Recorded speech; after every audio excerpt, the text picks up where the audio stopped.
It is Thursday, October 16th. This is Jaguars Happy Hour.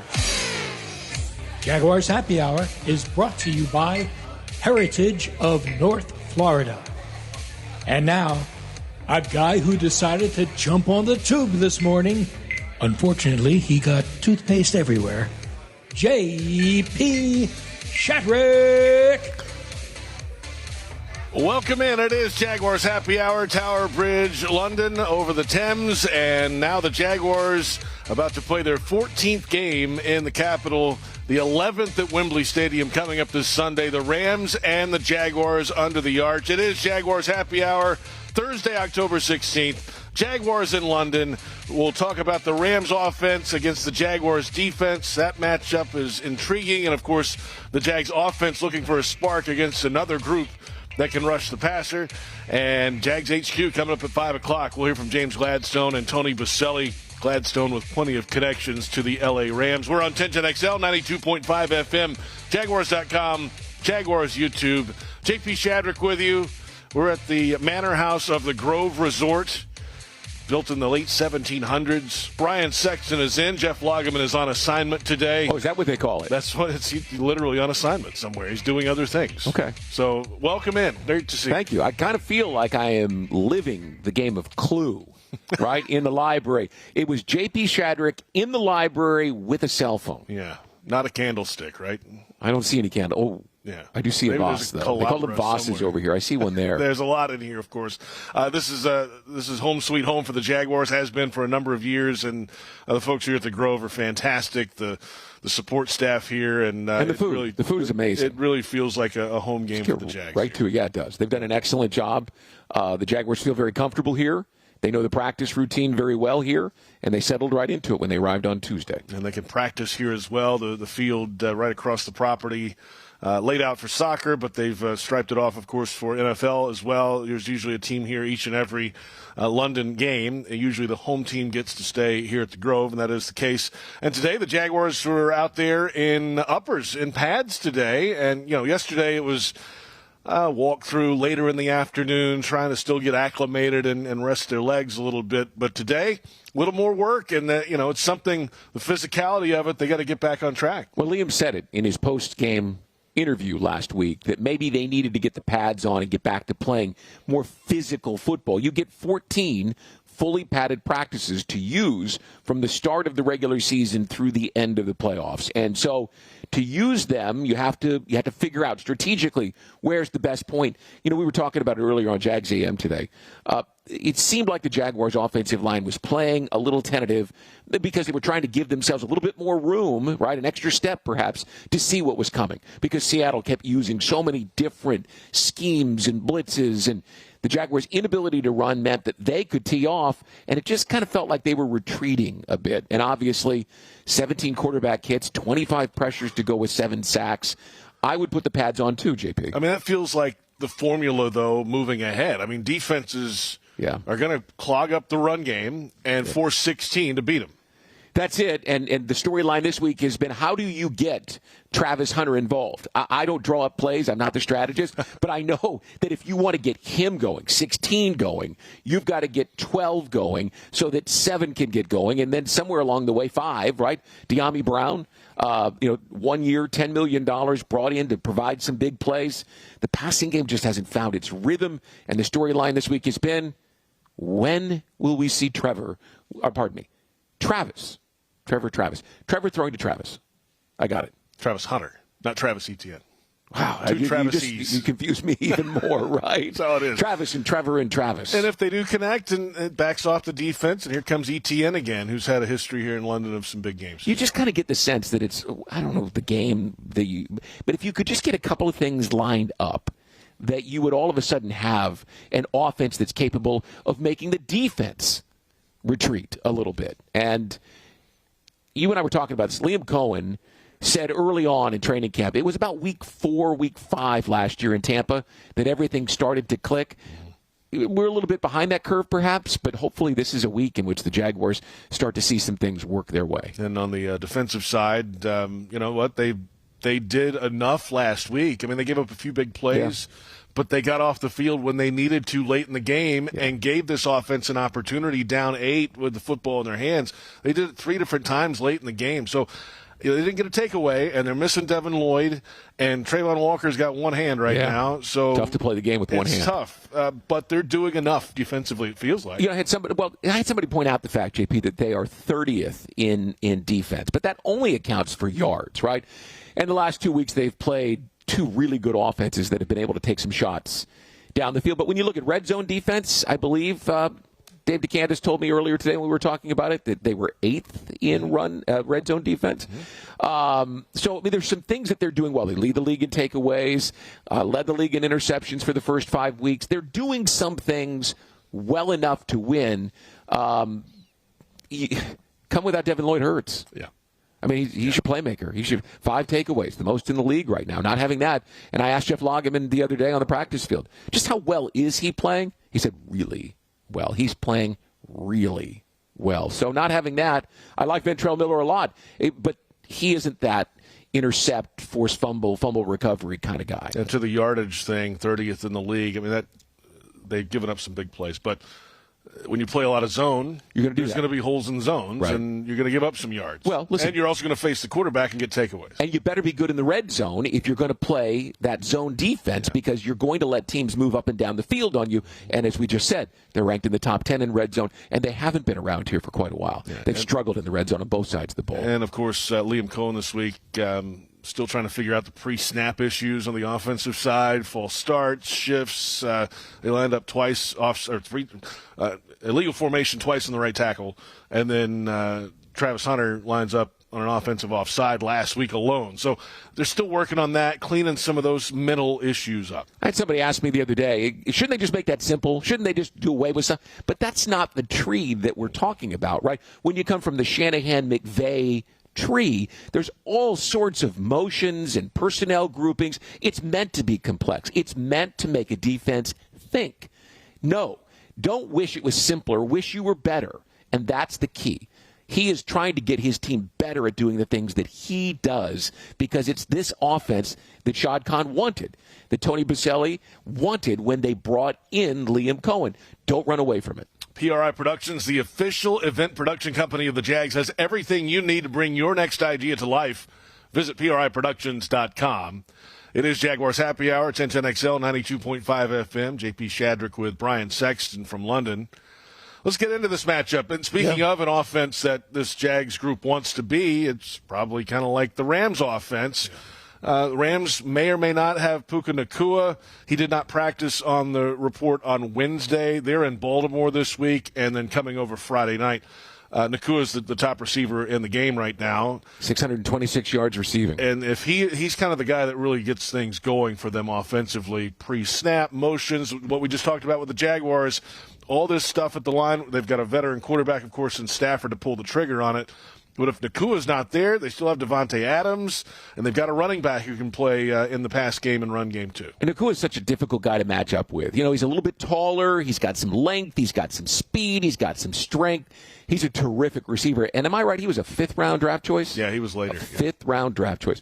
Here's the Devontae Adams number, right? 198 yards and 2 fourth-quarter touchdowns last year when he was with the Jets, and he keyed the Jets' win in December in Jacksonville.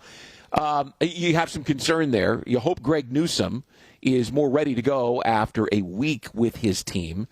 The Jaguars have given up big chunks of yardage to really good receivers this year. Nico Collins had a big day, obviously 104 yards in the fourth-quarter touchdown. JSN last week. And don't forget, Jamar Chase had 14 catches for 165 yards in the touchdown. And Adams is perfectly capable of playing to that level. So you've got to figure out, and you play zone, you got to figure out how to take Devontae Adams and at least keep everything in front of you. We'll see if Tutu Atwell is back this week as well. That was trending the right way for the Rams, at least early in the week. We'll see how the rest of the week holds up for that. A little deeper on the Devontae Adams, though. It wasn't just last time out. 2 times ago when he was with Vegas, he put up a huge game as in well. 2022. 2 more touchdowns. So he's had over 300 yards against the Jags the last 2 times out. And in 4 total games, 2 with Green Bay, he has 6 touchdowns against this team. So he's scored in every single game against the Jags in his career. Yeah, and now you're talking about getting Matthew Stafford, right? In those games, he had Aaron Rodgers and helped me with the quarterback in Las Vegas. I always get it was Derek Carr. Oh, was it Carr still? It was Carr. Okay. Was it Derek? Yeah. All right. David Carr was the first round pick of the Texans. I get those two mixed up. So he's got Matthew Stafford, right? And Stafford quietly, 17 years, and not really that quietly in recent years, he's been so good in Los Angeles. Listen, he was even pretty good for a bad Detroit team. He put up numbers. He's a terrific quarterback. He's seen everything in 17 seasons. He understands. He and McVay understand exactly what they want to achieve on any given play. I remember I was standing on the practice field on Friday after the Niners-Rams game that was on Thursday Night Football. And Liam came over by the media and was just raving about the person he called the OG, right? The original gangster quarterback. He just loves the way that Matthew Stafford plays. And he talked about how he diagnoses a defense, how he gets the protections fixed so quickly. This is a great quarterback with a great receiver. Ouch. That means that the Jaguars defense, which has not been immune to the combination of great and great this year, is going to have to figure some things out. Stafford, since 2021, against past defenses that are ranked in the bottom 5 of the league. And the Jaguars are right now. He's 30th. He's 11-0 in those games. That does not bode well. 21 touchdowns, 8 picks, a 104 rating. So he's licking his chops against defenses like this. They give up yardage. You got to find a way to move his feet a little bit. Though the video that we're watching here shows a guy who, even in his 17th season, can move a bit and make some things happen. But you got to get a pick. You've got to get a sack, fumble. You got to shake him up and make him uncomfortable. And they didn't do that at all last week to Sam Darnold. I don't know how comfortable you feel if you're Anthony Campanile about sending pressure, but you may have to do that more than you'd like to do. Yeah, they haven't been able to get home with 4 lately, especially with the injury to Walker, and Hines Allen's just kind of a half step behind on some of these. Well, they always seem to send the tight end, the H-back, over there, find 41, because 90, Emmanuel Ogbah, it doesn't appear to have that juice to be able to cause pressure. They've been able to neutralize Smoot. Maybe this is a week that Danny Strigow is up, the young man from Minnesota. Not saying that he's going to change the dynamic, but perhaps he gives you a little bit more explosiveness. At least you're giving an opportunity for Josh Hines Allen to get off the field, get a blow, so that he can get back in and have some energy about him. We've got plenty ahead. We'll come back and flip it around and look at the Rams' defense and how the Jags match up in that assignment this week, especially in the offensive line for the Jaguars against these pass rushers. And, of course, coming up at 5 o'clock, it's Jags HQ. We'll have James Gladstone and Tony Boselli here in the library of this manor house at the Grove. Spectacular. I don't think we're going to crack any books, though. All of them look older than you. They might be. Some of them might be, in fact. We're on 1010XL, 92.5 FM, Jaguars.com, and Jaguars YouTube, and this is Jaguars Happy Hour.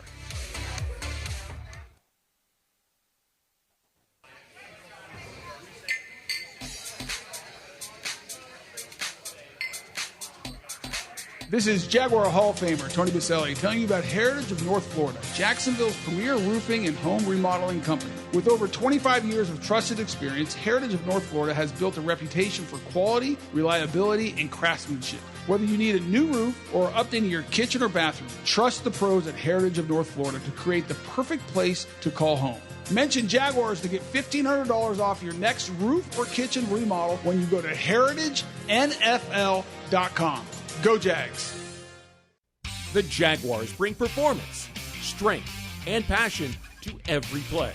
And you'll find the same when you bank with EverBank. Open an EverBank Performance Savings account and score serious savings. See what you could earn at everbank.com/Jaguars. EverBank. Advantage you. Member FDIC. And the official bank of the Jacksonville Jaguars.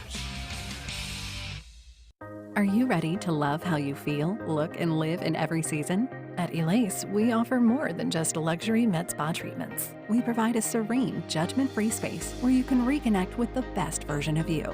Whether you want to refresh your natural look with Botox or Dysport, pamper yourself with a relaxing hydrofacial, or rejuvenate your complexion with laser resurfacing, our expert team in Jacksonville is here to tailor treatments to your needs. Visit Elace.com today and start your journey to loving yourself.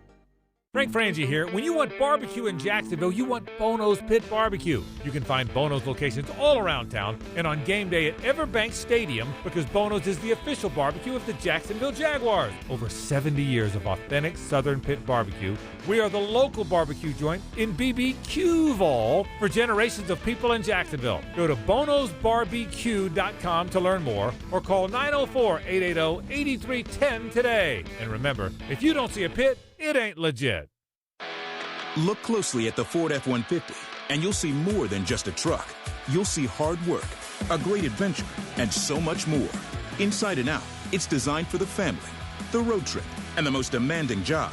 Just another reason why Ford F-Series has been the best-selling truck in America for 48 straight years. The Ford F-150. It's time to see Ford in a new light. Come in today for a great deal on a 2025 Ford F-150. Only at your local Ford dealer.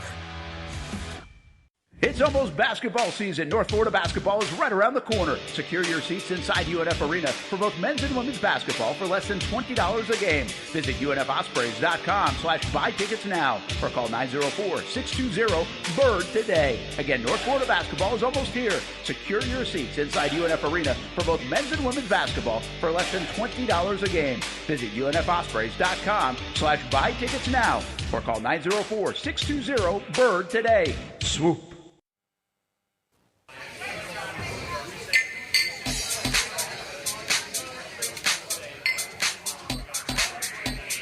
You know, you can't take one game and freak out and let you lose sight of kind of the progress you've made and the things that you have done well. And you just got to get back to some of the basics, some of the fundamentals. Just do the little things well. We got to clean up the penalties, like we've talked about. That's something that we can control. I think if we start there, there'll be huge improvements. And then beyond that, there's little things that we can fine tune. But that's the starting point for us. Trevor Lawrence, Jaguars quarterback yesterday here at the Grove, northwest of London. Welcome back. It is Jaguars Happy Hour. JP Shadrick, Brian Sexton in for Jeff Lageman, who is on assignment today. We'll have Kai Stevens and John Oehser coming up shortly as well. I still want to know what pub on assignment really means. Right. We were on assignment. I was on assignment with him last night, and there may have been one or two. Listen, if he's on assignment and he happens to have a company credit card, someone's expense report is going to get rejected. Right? I mean, the man knows how to have an enjoyable evening with food. Absolutely. Yep. Certainly does. And a good wine list. Glad you're with us tonight. Glad to be here. Brian Sexton with us. So, back to basics. They better get back to basics against this Rams defense that can get after the passer. Byron Young, Jared Verse, they have 19 sacks total as a team. It's tied for fourth most in the National Football League. They get pressure on the quarterback, seventh in the league in quarterback pressure percentage. It's consistent. It's a 3-4 look, and here come the Rams. Well, listen, don't forget the guys up front. Braden Fisk last year as a rookie had 8.5 sacks, and Kobe Turner had 9 2 years ago and 8 last year. Hasn't had as many this year, but they get pressure from everybody who puts their hand on the ground up front. I think this is a better front than the Jaguars saw. Nothing against Seattle, but you got a couple of young pass-rushing ends that create all sorts of havoc. And an offensive line that we talked about earlier playing, a step backwards last week, trying to regroup, has got to figure it out this week. Quentin Lake on the back end, 7 passes defense this year, tied for the 5th most in the league. He had an interception last week in Baltimore. And then they brought in Nate Lamon to play linebacker, and he had 17 tackles last week, the most by a Rams player since at least 94. So he's rolling right now, 4th in the league in tackles. Listen, this whole team, it doesn't matter. They just seem to replace guys, right? I mean, they just seem to go and find guys. You thought when Aaron retired, how are you going to replace this guy? And yet they've done it. They are a very well-coached football team. You see it in everything that they do, and it is it's a bigger challenge, I think, than last week against Seattle. Now, the one thing that Derrick Henry had a big day running the football. He did. So you feel like the Jaguars should be able to go in there and establish the run. I get it. Travis Etienne is not Derrick Henry, but he's capable of big plays. And hopefully we see Basil Tootin, who's dealt with a shoulder for a couple of weeks. Hopefully he's closer to health, and you can get in there and really stay dedicated to the – you better stay committed to the run, because if you don't, you're going to find your quarterback running for his life again. Robert Hainsey, Jaguars center, was out there bouncing around today on the practice field, which is a good sign. He was limited in the walkthrough on Wednesday, but I don't know his official designation on Thursday yet. But if he's back, not that Mannheim played poorly, but Hainsey's been around the block. He's seen in this group. He's seen things. He has the calls down, and it just kind of settles everything if he's in there. He probably calms the entire situation down last week a little bit. There's not a lot that Mannheim can do in that sense. And when you think about the personalities on that line, none of them are a dominant leader personality like Rob Hainsey is. I mean, you could just, talking to him in the locker room, you can just see how he would be in the huddle.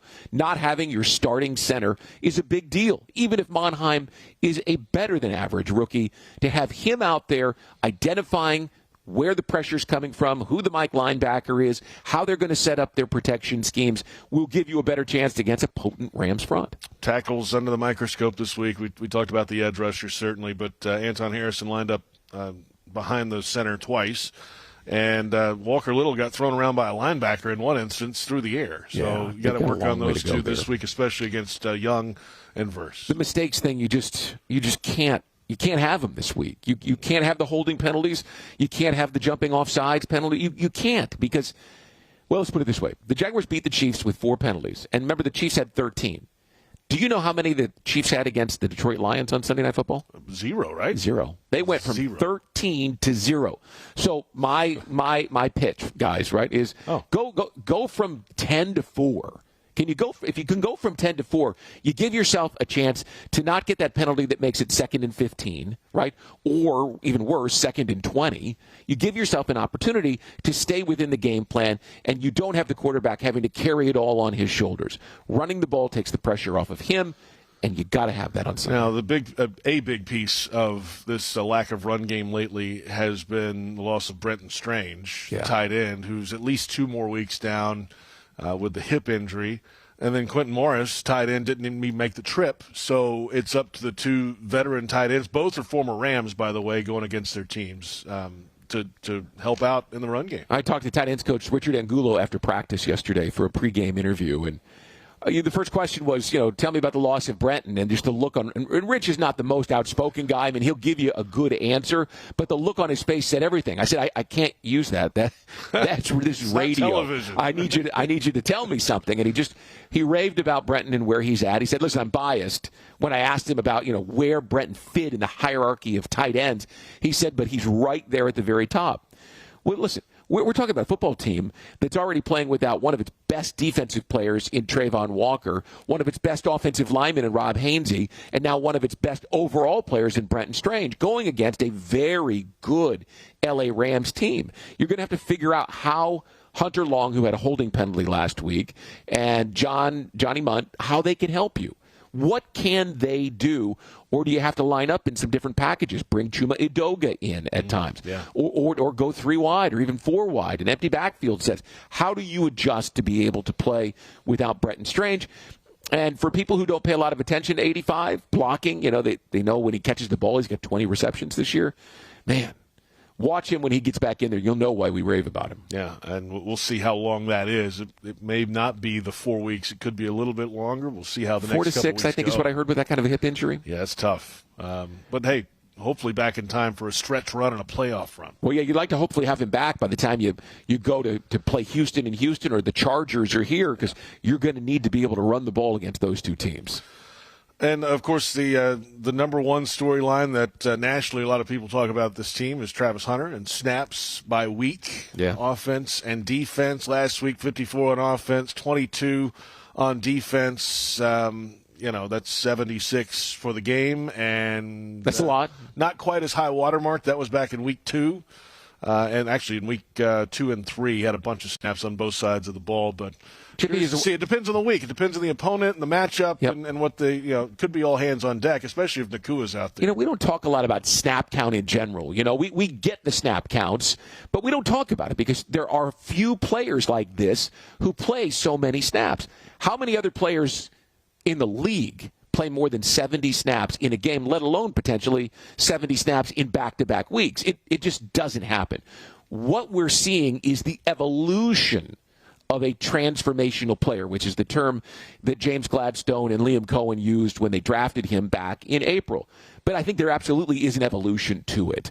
And we may be a little impatient because we have seen, 2 weeks ago, the Monday night game against Kansas City, he had the 44-yard catch where, his hips were above the shoulder pads of the defenders. But I liked the 13-yard catch and run where he made 2 defenders miss to grab a first down even more because it showed the explosiveness, the suddenness, all the things that make you say, yes, we'll give up next year's number 1, we'll move around, give you 2, so that we can go and get this guy. But, man, it is an evolution because he might be your best cover corner. His footwork is so impressive to watch. In fact, outside of Jalen Ramsey, I don't know that we've had a corner that had the footwork of this guy. And his footwork may be better than Jalen's. Jalen may have been able to hide it because his strength at the point of attack was so good, right? He was so big and long. Yeah. He could keep it off. This guy mirrors and shadows and does all those scouting things that you read about when you're looking at players in the draft and free agency process. He does it so effortlessly. He's so good at it.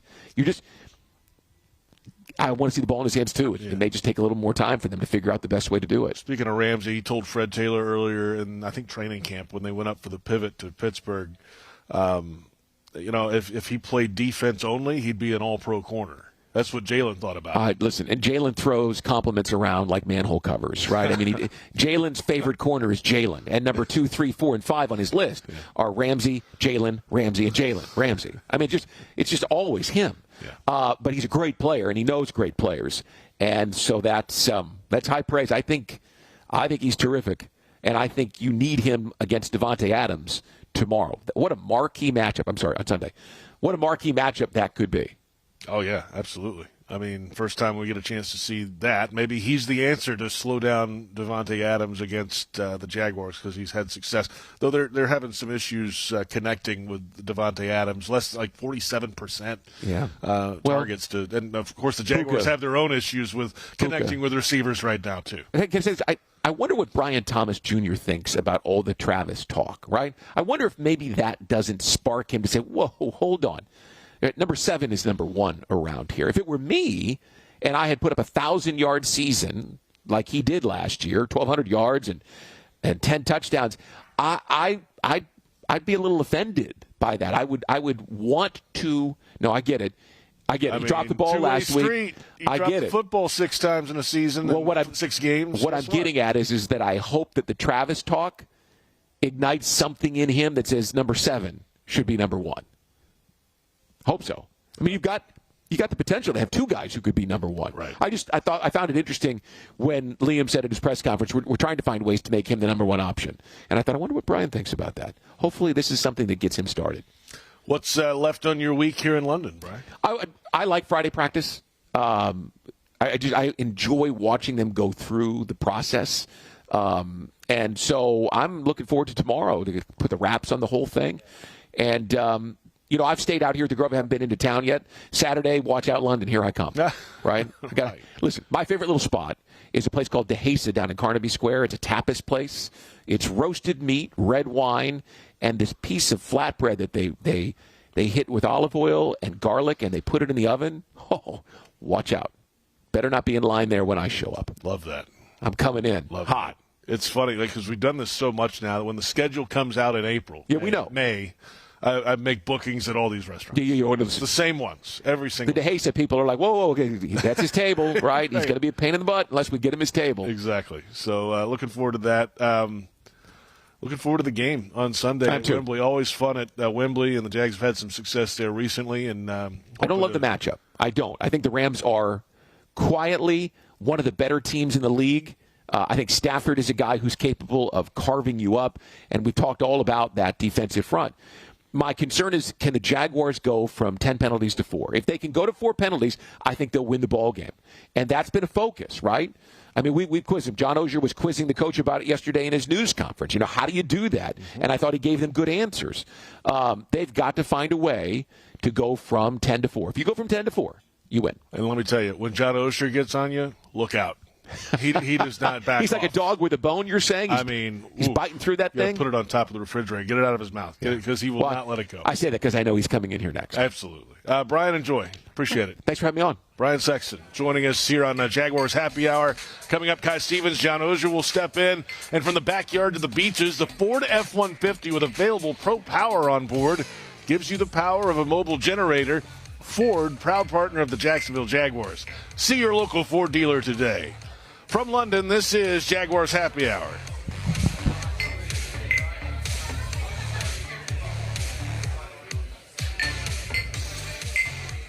This is Jaguar Hall of Famer Tony Boselli telling you about Heritage of North Florida, Jacksonville's premier roofing and home remodeling company. With over 25 years of trusted experience, Heritage of North Florida has built a reputation for quality, reliability, and craftsmanship. Whether you need a new roof or updating your kitchen or bathroom, trust the pros at Heritage of North Florida to create the perfect place to call home.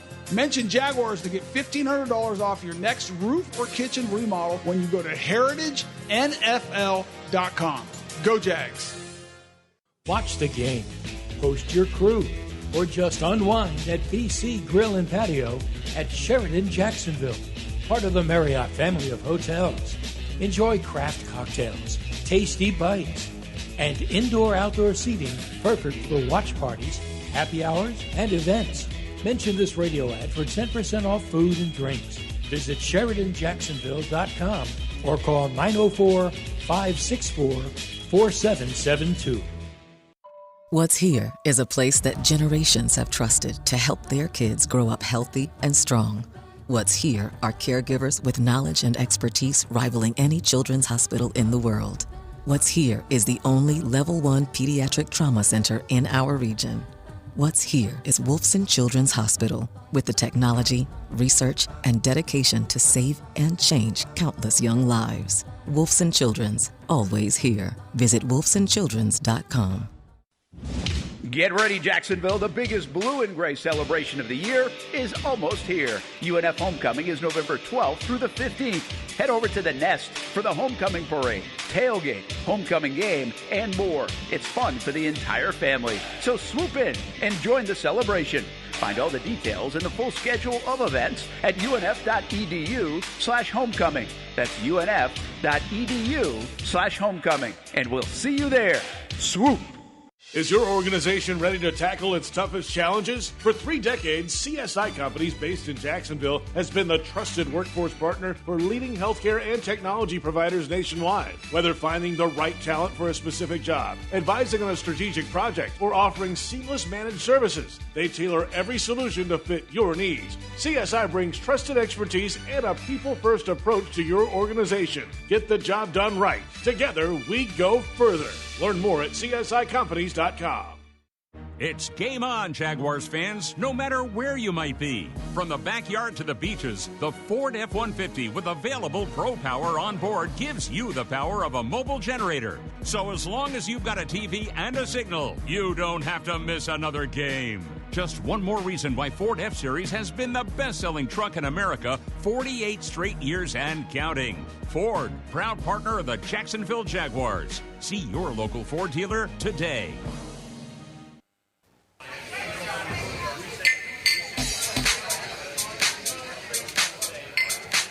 Yeah, don't trust those eyes now. Don't trust his eyes, but we've talked, it's his full command of the operation that ultimately we have to be great with our disguises. We have to be great with our spot drop coverages.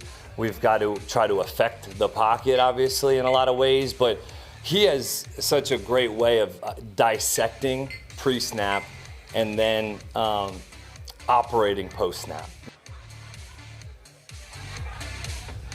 Head coach Liam Cohen yesterday at the Grove discussing Matthew Stafford, the quarterback for the LA Rams, and welcome back. It is Jaguars Happy Hour. The Hyundai Studios on the road this week. Actually, across the pond this week. We're outside of London at the Grove, the team headquarters throughout the week, northwest of the city, and the Jaguars and the Rams coming up at Wembley this Sunday, the 11th Jags game at Wembley, 14th all-time in London coming up. Jeff Lageman on assignment today. Our thanks to Brian Sexton, John Oehser, and Kainani Stevens sit in now. Aren't we all kind of on assignment? We are all on assignment. I got to sign this. I wouldn't be here voluntarily. It's a country house. Welcome. Glad you're all here. And here we are back in London again at a place that the Jaguars organization knows well, and the operation of everything here at the hotel is smooth as can be. I mean, Kai, you did a little tour of the place the other day, didn't you? Did. We walked around. JP, of course, knows all the fun facts, but just looking around the property, it's pretty cool. And for those that don't know, it's about 45 minutes, an hour north of the city, so it is isolated in itself for the players this week. They practice here, eat their meals here, pretty much here the whole time. They have a little time away, but it is training camp-esque in that way because they're all in a hotel together pretty much 24/7. I want to meet the guy who can tell me the real stories of the Grove. Because you know there's some bodies buried here. Oh, no. Right. This is, I mean, it's a cool, old, deep English manor, if you will. So it's a cool place. I always enjoy it. Yeah, original building that we're in, part of it was built in the late 1700s. And, of course, they've added on wings, new parts of the hotel. They've got the golf course here is incredible. They had a World Golf Championship event here in 2006. Tiger Woods won.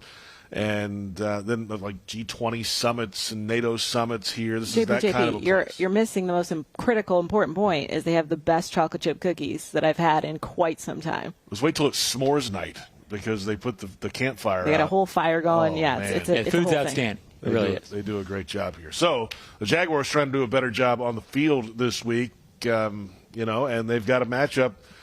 John, against this Rams defense and pass rushers, the Seahawks were going to be pretty good, and they were. They had 7 sacks and a bunch of pressures and hits on Trevor.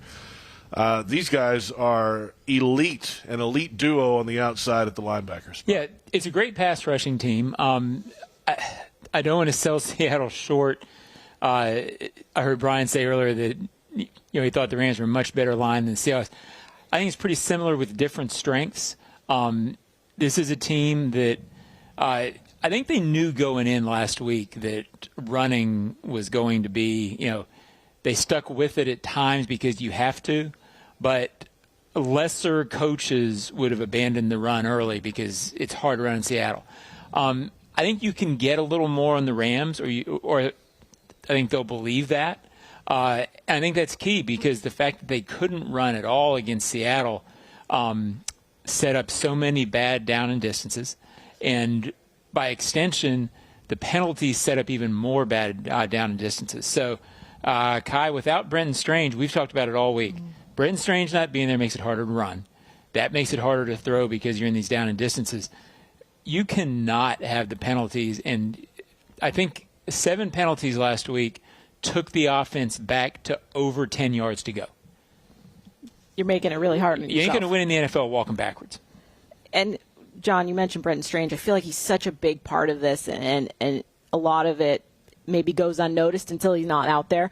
And a good point you mentioned with the running game, the first, 4 weeks, they were amazing, and then not as good recently. And we've seen what the pass protection looks like when Trevor's forced to throw in those long down and distance situations. And this is not a team you want to be working on the offensive line against.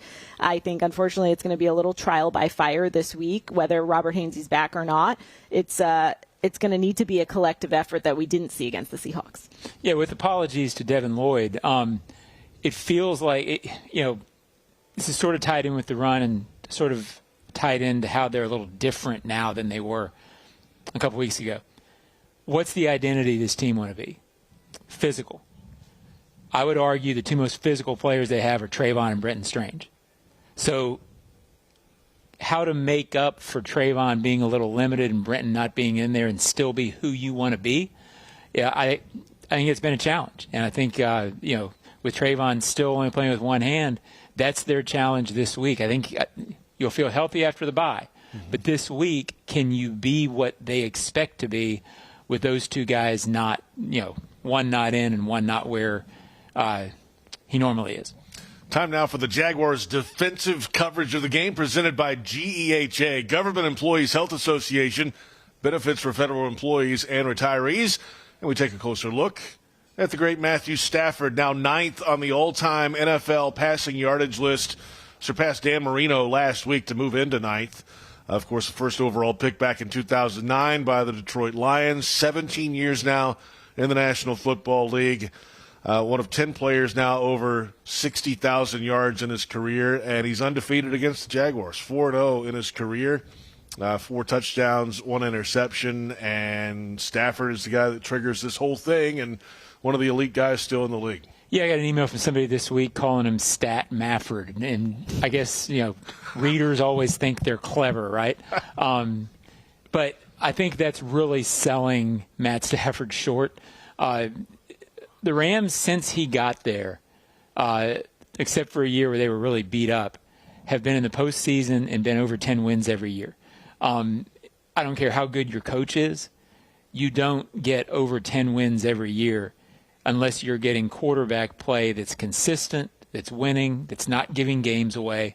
And JP, on the Huddle Up podcast yesterday, you know what the Huddle Up podcast is. I've heard of it, so, I thought Bucky Brooks really analyzed Stafford well when he said he's an unselfish quarterback in the sense that if they don't need him to be the guy, he can step out and be a facilitator. When you need him to be the guy, he can be the guy. And after 17 years, I think he can feel during a game what's needed.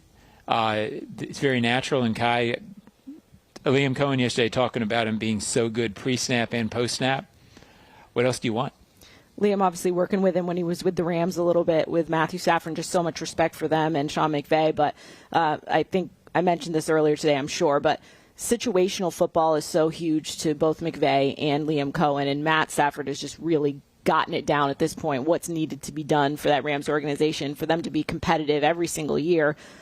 He knows how to play football. I think a lot of his strengths kind of go against some of our weaknesses as well. I mean, the deep ball, I feel, as depending who's out there, obviously Puka Nacua not practicing yet, as we've seen, but Devontae Adams scorched us last year with the Jets, so I think their ability to get the deep ball, the big play out there, that could be concerning. And then also, as Liam said to begin the block, don't trust the eyes, because he can throw a lot of defenders off with some no-look situations and just kind of using that to get the defense where he needs them to be, and having that kind of ability to conduct a defense to get what you want on offense is pretty cool. Yeah, and sometimes Hall of Famers sometimes win games. Jamar Chase won a game against the Jaguars earlier. I think he's probably going to the Hall. The one guy going to the Hall in this game is probably Stafford. So don't sleep on him. No, all these different arm angles. He was kind of that first guy to just switch it up a bunch, and no-look passes and all these things are in his arsenal. And the fortunate thing, hopefully this is not the week that he finally gets a connection going with Devontae Adams. They've had some issues, like the Jaguars have had some issues. Speaking of guys who might wear a jacket someday. Right, he's right up there too. So, and he's closing in on surpassing, of all things, Jimmy Smith on the all-time receiving list in the NFL. He could do that in this week's game as well. But you don't want that connection to begin this week, certainly not. From the Jaguars' pass rush perspective and defensive front perspective, they got a running back that can play both ways. The passing game, he's big, a couple touchdowns there. The running game there for the Rams also, it has a similar kind of feel that a lot of this stuff can go through that running back, and the front seven is big this week. Yeah, I mean, since Trayvon's been down, or not down, but not himself, who Trayvon usually is, you can feel it in the defense, you can feel it in the front, and I think Josh Hines-Allen has certainly felt it by not having, or by having to play against more defense, offensive lines that slanted his way. But they got a game to play with Trayvon still with one hand. So they have to figure out a way to get some penetration. They have to figure out a way to get some, they've played the run fine either way, but you have to disrupt more than they disrupted against the Seahawks. Yeah, I think Sam Darnold had a lot of time to throw the football. That certainly did not help out the secondary, who, adding in a new player, Greg Newsome, kind of switching some things around when you trade Tyson Campbell middle of the season here, or beginning of the season here. So there's things that they need to work on. We've seen a ton of success with them taking the football away. Getting back to that is always nice, giving the offense some extra possessions. But the first game of the season last week, they didn't have a takeaway, and we saw maybe some flaws that maybe had been overlooked a little bit because the takeaways were so high. Yeah, Liam is outstanding on the podium, obviously. I think most fans have sensed that. And he breaks down complex things very well. On Monday, he broke down, I think it's not very complex, when he said the Seahawks pressured the quarterback and the Jaguars didn't. Sometimes it comes down to that. If your quarterback's under duress and the other guy's not, you're not going to win very many games. Let's come back in a moment. We'll take a look at the injury report, at least Wednesdays. The Thursday one comes out late night tonight since the Jags are in the UK and the Rams are in Baltimore this week. If you want customized Jags furniture for your home, check out zipchair.com and browse all customizable options. ZipChair, furniture for fans. Also at 5 o'clock, Jags HQ, James Gladstone, Tony Boselli scheduled to join us. And from London, this is Jaguars Happy Hour.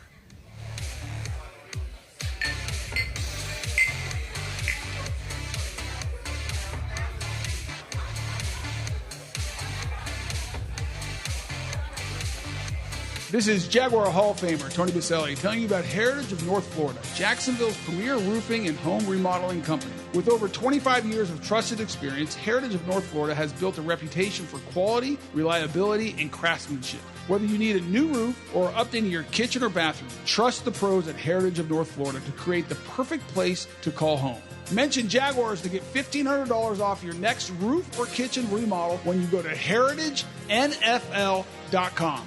Go Jags. Look closely at the Ford F-150, and you'll see more than just a truck. You'll see hard work, a great adventure, and so much more. Inside and out, it's designed for the family, the road trip, and the most demanding job. Just another reason why Ford F-Series has been the best-selling truck in America for 48 straight years. The Ford F-150. It's time to see Ford in a new light. Come in today for a great deal on a 2025 Ford F-150. Only at your local Ford dealer. It's game time, Jaguars fans. This season, feed your fandom with the Jaguars sub from Publix, the official supermarket of your Jacksonville Jaguars. Wow. Sink your teeth into crispy chicken tenders, boar's head bacon, melted cheddar, sweet coleslaw, and smoky barbecue mayo, all stacked on a fresh white roll. Taste the hype only at Jacksonville Publix locations. Publix, where shopping is a pleasure. Hey Jags fans, stop dreaming of creating your game day fan cave and build the Jaguars den of your dreams with ZipChair. When it comes to maximum comfort, ZipChair.com is the only place for officially licensed Jaguars recliners, sofas, bar stools, office and gaming chairs, all featuring high-quality embroidered Jags logos. Crack open a few cold ones in the comfort of a Zip Chair and make your home the place to be on game day. Head over to ZipChair.com and save 20% today. Use code JagsRadio at checkout. ZipChair.com, furniture for fans. Hey, Duval, here's your chance to be face-to-face with the Jags as they take the field on game day. Jump in the shadows and experience the Jaguars like never before. Enter today at everbank.com/shadows for your chance to be part of the action. No purchase necessary to enter or win. Open to legal residents of the 50 United States and D.C., 18 and older. Entry periods for the sweepstakes are from 8/4/25 to 12/21/25. For official rules and complete details, visit everbank.com/shadows. Sponsor and administrator, Everbank, N.A. member FDIC. It's almost basketball season. North Florida basketball is right around the corner. Secure your seats inside UNF Arena for both men's and women's basketball for less than $20 a game. Visit UNFospreys.com/buy tickets now or call 904-620-BIRD today. Again, North Florida basketball is almost here. Secure your seats inside UNF Arena for both men's and women's basketball for less than $20 a game. Visit UNFospreys.com/buy tickets now or call 904-620-BIRD today. Swoop.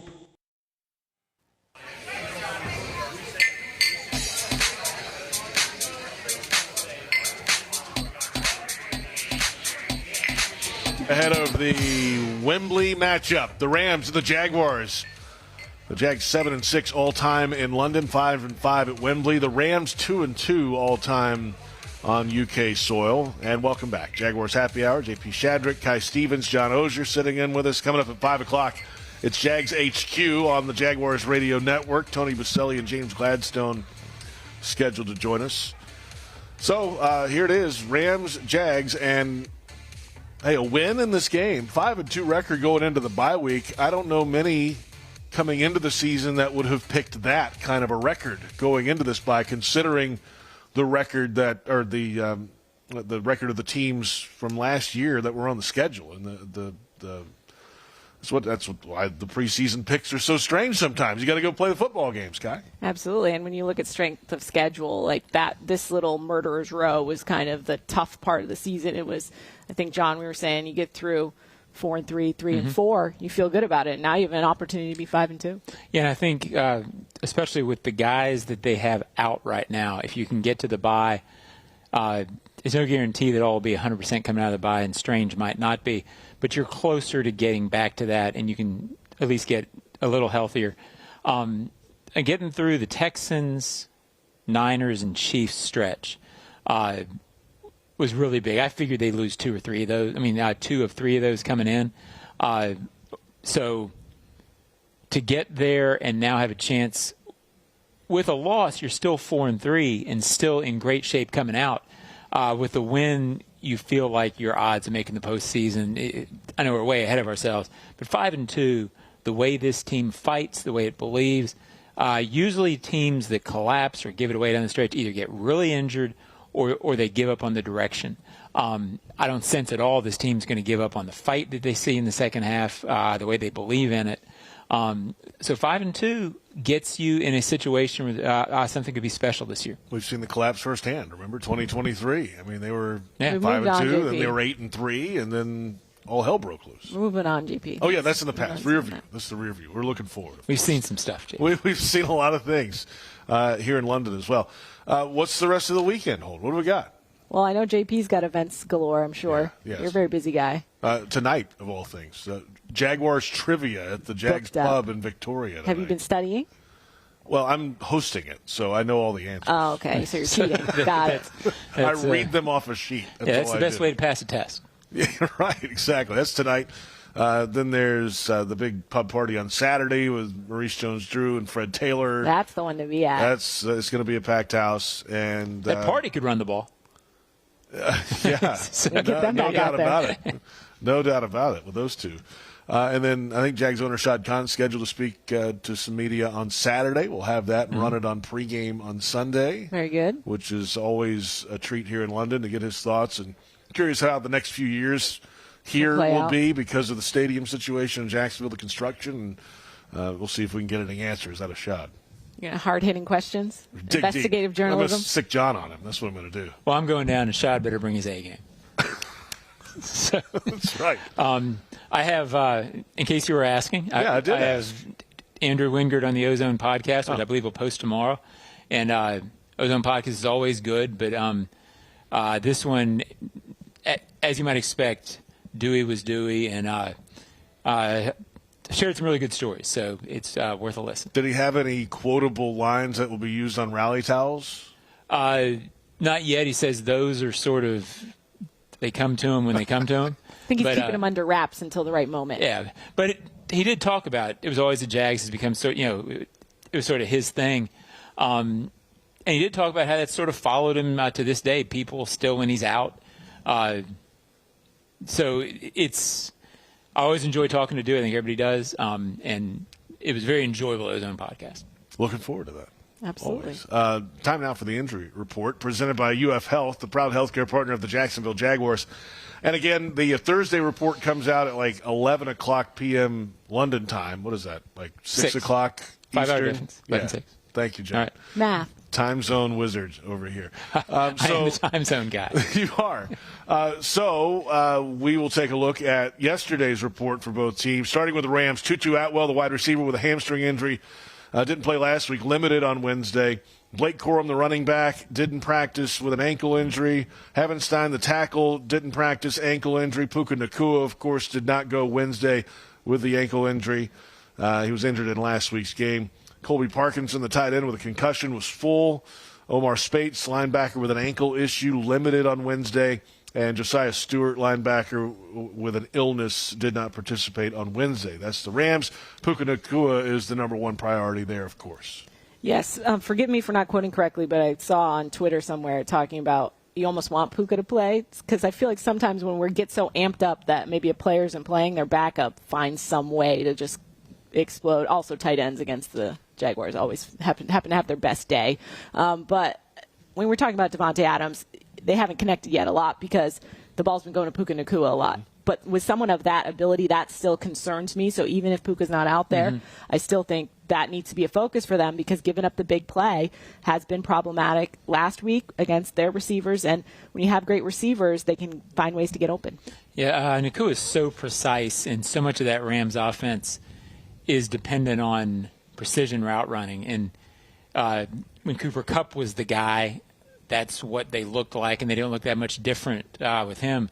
But the number one guy in that offense, it's important because of that, the trust that Stafford has. So I guess I would still feel a little better if he's not running out there Sunday, guy, with apologies to that theory. But with Stafford, you cannot assume anything, and he has the ability to use guys who aren't his number one guy. Now to the Jaguars on Wednesday. De'Ami Brown limited with a shoulder issue. Hainsey with a hamstring injury was limited. Devin Lloyd did not make the trip. Neither did Quentin Morris, the tight end. Lloyd with a calf issue. Morris with a groin issue. Eric Murray with a neck problem, limited on Wednesday. Trayvon Walker, full participation with the club on that dislocated wrist that he had a surgical procedure on a couple weeks ago. So that's the Jaguars list from Wednesday. We'll see about Hainsey moving forward, obviously, on the offensive line. That would be key to have him back. And Trayvon Walker is going to play through that club. That's just what it's going to be, another week. I think also Devin Lloyd not making the trip at all, right? So that puts a lot of pressure on Ventrell Miller, who high energy, Energizer Bunny guy. But Devin Lloyd, obviously, through the first couple of weeks of the season has been tremendous for this defense. So not having him out there is going to hurt you a little bit. But obviously, if we can avoid some longer-term injury, that's clearly what the focus is going to be going forward. We talked about Brent Strange is on IR, and Robert Hainsey, I think, is the one I'm going to focus in on, see where he's at on Friday. Yeah, Hainsey's huge. You want him back. I think with Ventrell, I don't necessarily worry at all about the Jaguars' defense overall play-to-play being less with him, because he's really good against the run. He can do the things that Devin did in that. What you're missing, obviously, is that one play where Devin has been able so far to turn momentum. Not saying Ventrell can't do that, but few linebackers in the last 10 years have had a run like Devin was having before he got hurt. There you have it, a look at the injury report presented by UF Health. And the Jaguars and the Rams coming up this Sunday at Wembley Stadium, 9:30 a.m. Eastern kickoff time. And we'll go on the network, on Jaguars Radio Network, at 8:30 with countdown to kickoff. 6:30 a.m. Publix tailgate show back home. That's early. Jacksonville. They're going to have to get – are they doing breakfast that early? Like, what's the pregame ritual for these 9:30 games? I believe so, yeah. Dempsey and Austin Lane will be back in the studio in Jacksonville on the air, 6:30. Maybe like a fancy brunch. So Max has to make it to the stadium at 6:30? Better. Okay. Or they're not going to get on the air. One of the two. That's a big morning for my boy. Right. Absolutely. So that's coming up Sunday. Always a pleasure to be at Wembley Stadium. Looking forward to this. It's the 60th regular season international game in league history, the 42nd in London, and they're not going anywhere. They're only going to expand moving forward. There's already talk of possible 16 international games if the schedule goes to 18 regular season games.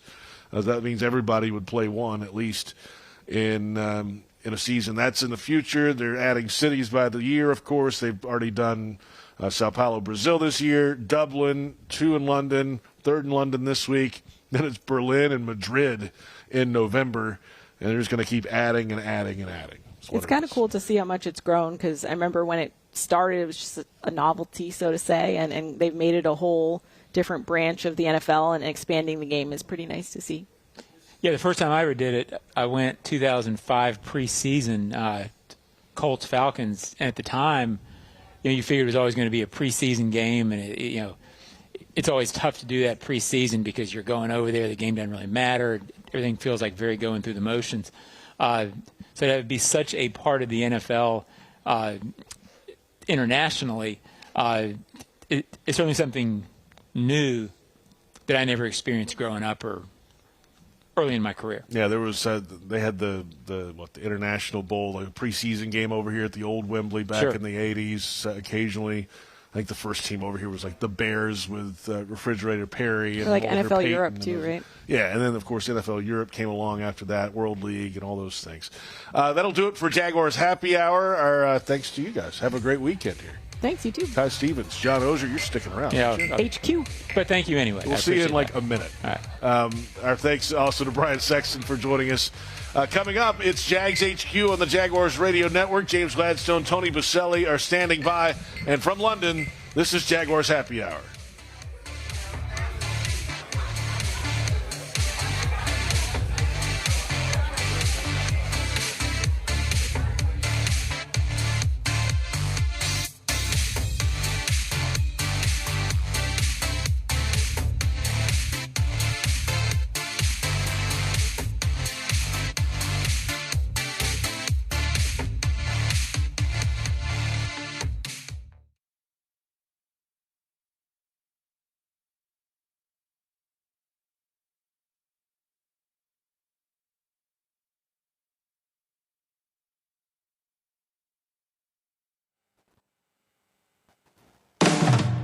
Welcome to Jags HQ, presented by Fresh from Florida. JP Shadrick and former Jaguar Jeff Lageman sit down each week with the decision makers of your Jacksonville Jaguars. We're going to bring you a product that you all can be proud of. With that, game on. Jags HQ, presented by Fresh from Florida, starts right now. This is Jags HQ on the Jaguars Radio Network, presented by the University of Florida, #1 university in the U.S. News and World Report's #1 state for education. JP Shadrick with you, Jeff Lageman on assignment tonight in London. John Oehser is in with us, as is GM James Gladstone and EVP Tony Boselli. We're at the Grove. We're in the library in the Manor House. And here we are back in London. John, thanks for stepping in. Appreciate it. Good to see you. I get that you have to say next man up, but this may be one injury you can't overcome. Losing logs. Yeah. It's a lot. It is. Some Defense might say will go after this weak point. Some might say it's the highest rated show in the history there's a spike of right HQ. Now. Yeah, there's a spike going on right now. Here we are in London. Tony, we've done this a million times. Yeah.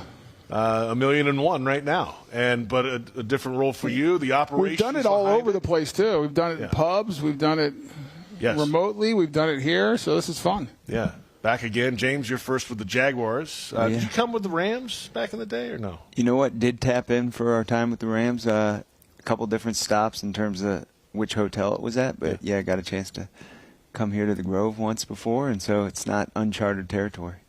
How was the operation getting over here, Tony, and the whole week here at the Grove? The staff here at the hotel is fantastic, but the operations behind it, your first opportunity running that part of this organization. Yeah, I didn't get in the way, so it worked. I think, listen, we have a great group, and they do a great job in each department getting everyone over here. It's obviously a big move. We bring everything from Jacksonville here to London, and you got to do it quickly. It actually starts in the off season. We start prepping for this in the spring, and then in the summer we start shipping stuff over here. Hamza and his team does a great job of making sure the flights, hotels, transportation, Mindy and Jackie with all the nutrition and food, and then that doesn't even speak to the actually being ready to play a football game, which you got to have video and equipment. Supporting our coaches and players and making sure we can get on the field. It's full time, and then at the same time, the front office, which James, the personnel department, has to keep on operating, and so we moved that whole operation as well here to London. And the great thing is we haven't missed a beat. It's been seamless. Everyone's working long hours and making sure that everything that we need to do to make sure we can compete on Sunday, be ready to win a football game, but also prepare for the future. People can do their jobs and do them well. Oh, you got to love it post-game on Sunday, being able to work through, have there been any injuries? Are there any injuries that we need to make an adjustment to our roster immediately, and knowing that we got roughly a 24-hour shot clock before we take off, and leaning into our operations staff to be able to get guys in and out efficiently, to be able to be a part of our flight over, or even another who joined us from all the way on the West Coast, cross country in the United States and then across the pond, and was able to get out for practice yesterday. So it's been a full speed ahead type of operation, but certainly got to give a ton of credit to our group for making it as seamless as possible. I mean, real quick on that, we were on the plane taking off and getting ready to take off, and James came up to me and says, hey, we got an opportunity to go get an international player on practice squad. And who probably has a passport, so that's good. Oh yeah, but you got to work through the green card because he's not British. He's not actually British? German. Okay. Yeah. So can you get back into the United States if he were to come over and practice for the week versus wait in the United States for our return? So he could just say he knows. So yeah, James dropped down on Hamza and the ops team, said, "Hey, go figure it out." And as we're taking off, and I don't know how they did it, but next thing we know, he's here with us.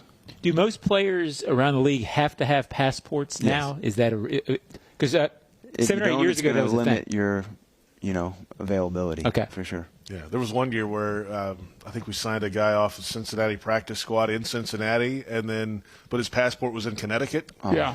And though he had to go to Connecticut separately and then met us over here later, and that whole tough. situation. But that's tough. That has changed. Yeah, and that's the whole thing, too. Leading up to it, you have to make sure that you have all the players' passports and our coaches. And I don't know how it's been in years past, but this year, one or two can't locate them. Sure. And so next thing you know, you're on rush and you're trying to flip and get a new passport before you have to leave. Now, again, our team does a great job of thinking ahead and not waiting to the last second. And so there's plenty of time to go through these things and making sure everyone's prepared. And then it takes also some patience, because as much as you want everything to be perfect and seamless, today's NFL is a lot of technology of what we're doing with all the data that we're capturing, how our coaches are using that data, our sports science, our medical. I didn't even talk about all the work that Ferg and his team have to do to get our trainers and making sure we can take care of our players here. And so all that has to happen. It's a large a lot of stress on technology, so we have people working long hours, and then the patience of our coaches and our players understanding that instead of something happening immediately, it might have to take a breath, and we'll get things going as we go. And everyone's been great, and it's really hats off to the whole organization. Tony Boselli, James Gladstone with us on Jags HQ. We'll dig into this matchup coming up on the field, the Rams and the Jaguars. But, James, your entire career has been with the L.A. Rams, starting as a senior assistant to the GM in 2016, director of scouting strategy for a number of years up until last year. What are your emotions this week when you're facing a team that you've worked for your entire career? Oh, there's a lot of respect for the L.A. Rams, the organization, the people that are still there that I sort of learned the industry through. I know that there's a lot that I have to credit to them as it relates to me even being granted the opportunity to fill this role, while at the same time knowing that, look, the significance of every game is real. Doesn't matter who the opponent is. I know you can look at our players. There have been plenty who have come from a different organization. So it's no different in this instance for me. We're focused on ourselves. That's where we're rooting our minds, and that's been the case since we started this season. I know we certainly talk through the idea of our upcoming opponents, who are some of the game wreckers, those types of things. But, following this last matchup versus Seattle, we wanted to re-image the way we were approaching this week and make sure that the focus turned inward. And that's where I've been placing my thoughts, my mind. And, I don't think we can look past the significance of a game in London, right? We got an opportunity to represent the Jacksonville Jaguars on a global stage. And I think that's what carries a little bit more weight than anything at this point. Isn't really Rams, but it sounds like you don't want to talk about the Rams too much, so I'll go another direction. The decision to come over early, talk about that and how much of a positive has it been? Yeah, I think that actually was a conversation we worked through in the early portion of the summer. Obviously, there's going to be a lot of legwork if you are going to come over early to tee this all up.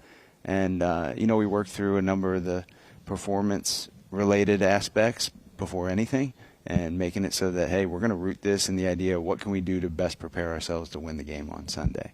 And beyond that, you start thinking, all right, if getting there sooner is actually what you would say is the best course of action, what are some of the added bonuses that come with that? Well, we're all going to be under the same roof for an extended period of time. We're going to be at a point in the season where the identity is starting to show itself, and we need to capitalize on whatever momentum we might have behind it, knowing that we're going to separate for a bye week immediately after that. So I think a couple of those elements certainly stand out. Liam was the one who ultimately made the decision on which course of action would be best, and Tony and I did what we could to support him through that decision-making process and share our perspectives, but certainly happy at this point as it relates to how things have unfolded. James Gladstone, Tony Boselli with us. We're back in a moment, and we will dig into this matchup at Wembley under the arch for the 11th time. The Jaguars at Wembley Stadium, 14th Jaguars game all-time in London coming up this Sunday. And this is Jags HQ on the Jaguars Radio Network.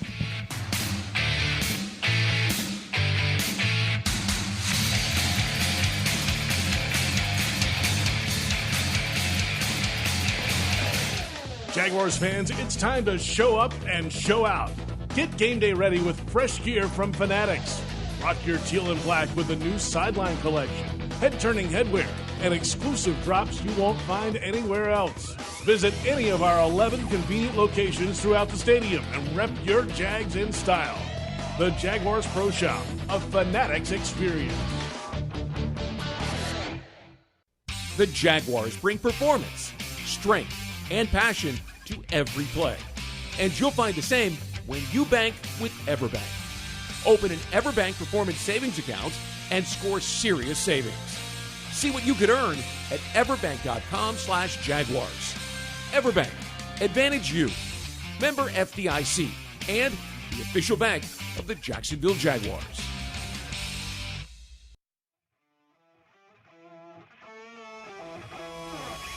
Yuengling Traditional Lager, a beer that, like true legends, stands the test of time.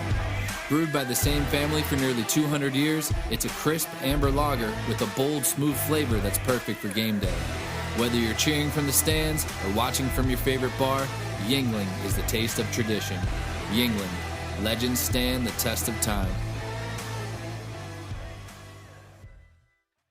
It's game on, Jaguars fans, no matter where you might be. From the backyard to the beaches, the Ford F-150 with available Pro Power on board gives you the power of a mobile generator. So as long as you've got a TV and a signal, you don't have to miss another game. Just one more reason why Ford F-Series has been the best-selling truck in America 48 straight years and counting. Ford, proud partner of the Jacksonville Jaguars. See your local Ford dealer today.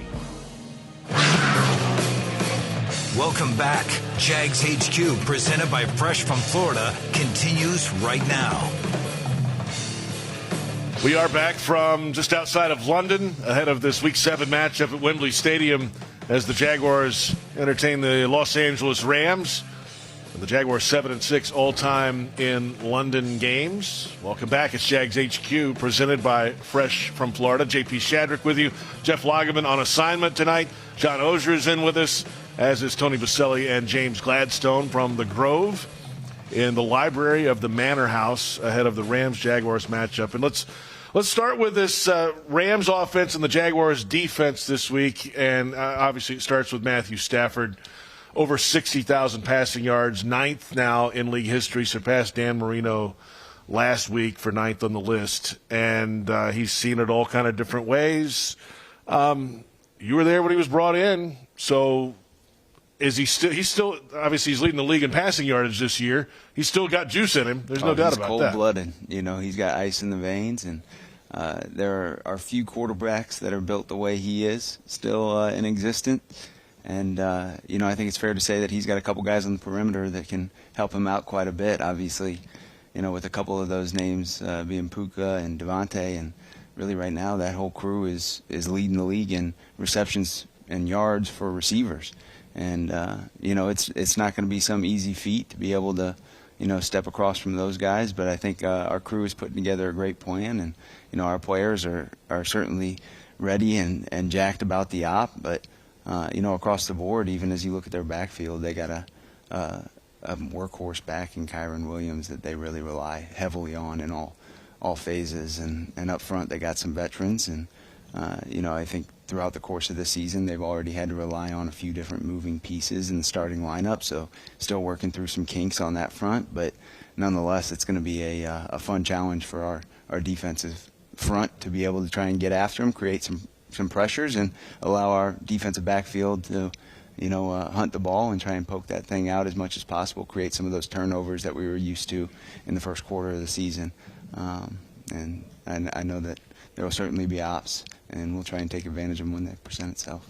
Yeah, I mean, I think if you look at Matthew Stafford, you have to impact him. You have to get him moving off his spot. I mean, James talked about it. He's I don't want to say a dying breed, but he's an old school, sit there in the face of rush, will not flinch, and can make every throw known to mankind and is accurate. And so the only way you get guys like that off their game a little bit, because he's seen it all, is you got to hit him. You got to try to get him off his spot a little bit and see if there's any way you can make a guy who is rarely uncomfortable, uncomfortable. And I think so it's a great challenge to our front and getting after it. And then I think we have to take advantage of the turnover opportunities while they're there. We did that the first 5 games. We had 2 chances at turnovers. Against the Seahawks, we dropped 1 interception. Another one floated in the air, and we didn't react maybe as quickly as you'd like to see. So the ball fell. But those are opportunities that they're going to be there. And our defense does such a great job of creating chaos and creating those opportunities. We just got to make sure we take advantage of them when they're there, because guys like Matthew Stafford aren't going to make a lot of mistakes. He's such a good player. Oh, he's just like Medusa. Don't look at those eyes. You know what I mean? That's wow, that's digging turn deep. You to stone? Yeah. Oh yeah. Well, there's a book up here that says this. I thought I saw it in here. Yeah, but it was that's. Don't look at those things, because they'll take you the wrong direction. They'll take you someplace you don't want to be. And he's such an underrated great player and so poised. Bucky Brooks on our Huddle Up podcast yesterday talked about his ability to step up when necessary, but manage the game when necessary.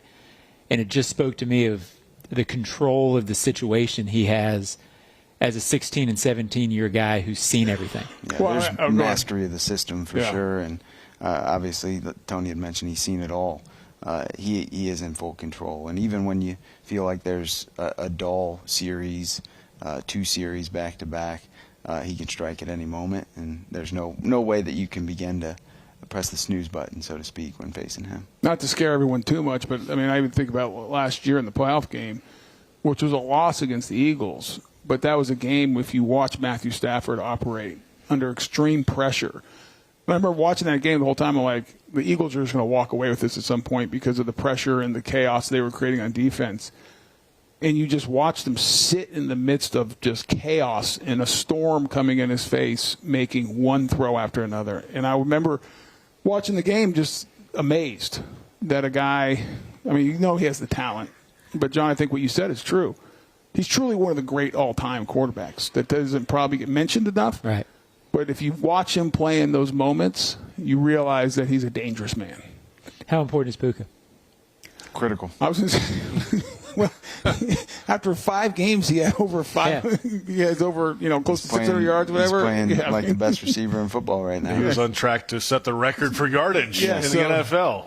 I'd say that is a big thing to look for. And some people don't appreciate it that much because Cooper Kupp was so good and then it stepped right in. How is he different? I think in a few ways he's not the same type of precision that Cooper played with. He's also a bit more dense than Cooper, and some of the rebounding capabilities tilt in Puka's favor. But I do know that Cooper made such a dent on who Puka now is. Gotcha. As it related to that first year of onboarding when Cooper spent an offseason rehabbing, Puka got a ton of reps, and it was the mental aspect of plays, positioning, leverage, all the nuances that Cooper had innately developed on his own, but continued to refine throughout his pro career, that he was sharing that wisdom with Puka, and Puka did his part in absorbing that and applying it, and it certainly helped with an accelerated sort of production in those early years. But now he's had a chance to tap into some of Devontae's wisdom and leverage that, but he is a very challenging receiver to stop because that intermediate game is something that they really take advantage of. One final Jags defensive thought here. Devin Lloyd didn't make the trip, So Ventrell Miller's going to step in, and then how difficult is what Trayvon Walker's trying to do playing with the club right now? Oh, that dude is a beast. It's not an easy thing to do. And I can tell you what, we're now just over 14 days removed from surgery. So he'll still be in a club this next week. Bye week will help in terms of freeing some of those fingers up for the game after. But at this point in time, he's dealing with plenty of pain, trying to figure out how to best use that in shedding blocks and creating some moves as a rusher, getting more familiar with that. It's not uncharted territory. He had done it in college and even at high school. But nonetheless, each time that you put it back on, you're still getting a little bit of a feel for how to best utilize that limb. But yeah, that's not an easy thing to do. And with Devin, it's tough when he's playing such good ball to potentially slow down that momentum that's behind his back. I know it's something that popped up for him, and between him and coaching staff felt like in game that it made the most sense to take a step back and let Ventrell get a run, feeling good. And Ventrell showed up. He was part of a half sack, and that was a big moment in the game. And he'd been doing a great job on special teams, and our coaching staff doesn't have any fear heading into this one, especially off the heels of Ventrell stepping in to a game against an opponent who was, really putting a lot of priority on the running game and wasn't able to find solid footing in that phase, and a big part of it was because of Ventrell's impact. Tony, I watched you play through stuff when you played. How impressive was what Trayvon's doing? Oh, I think it speaks to who he is and his desire and his love for the game of football and the type of competitor he is. And I think the good news is you watched him operate against Seattle, and you could tell a little bit that he was still feeling his way through, but played solid, good, strong football. Watching him today in our full padded practice, you could see it. He's even kind of evolving and becoming more natural. I thought he had a really good day today, and it didn't jump out that it was impacting his rush and what he was trying to do. So I think what you're going to see is he's a guy that has a high pain tolerance, to say the least. He's different. He's built different. And I think he'll go out and play a great game, and I think he's just going to get more and more confident with it, and that confidence will produce even better play than we saw in Seattle. All right, guys, we'll come back in a moment. We'll take a look at the Rams defense and this offensive matchup for the Jags this week and get some final thoughts ahead of the Rams-Jaguars matchup at Wembley Stadium in London. It's Jags HQ on Jaguars Radio.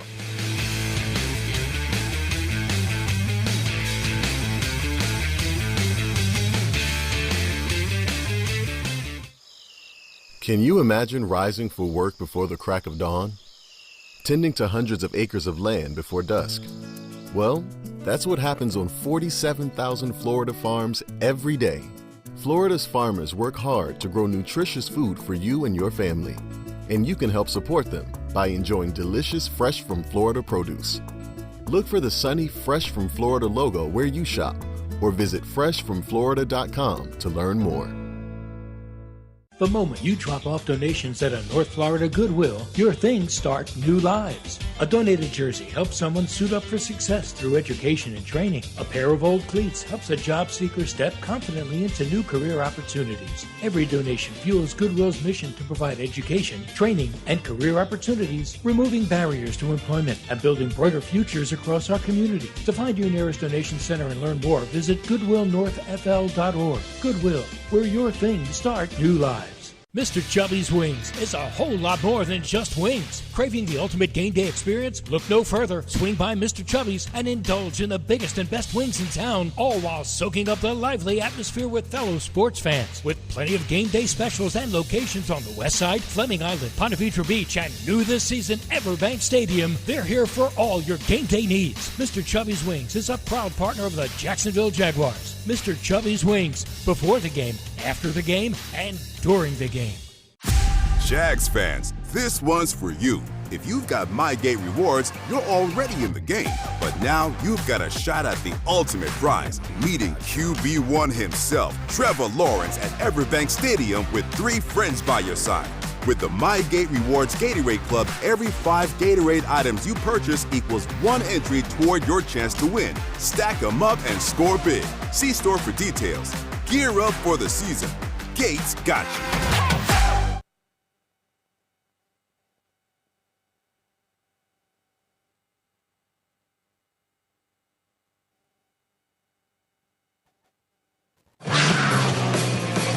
Welcome back. Jags HQ, presented by Fresh from Florida, continues right now. JP Shadrick with John Oehser, Tony Boselli, and James Gladstone with us from the Grove, just outside of London. It is Jags HQ. And the Jags and the Rams coming up this Sunday at Wembley Stadium. All right, let's get into this Jaguars offensive matchup this week against the Rams defense. And let's start up front. Offensive line, Robert Hainsey's on the injury report. Was limited on Wednesday, was back out there a little bit on Thursday as well. It seems like that's moving ahead in the proper direction.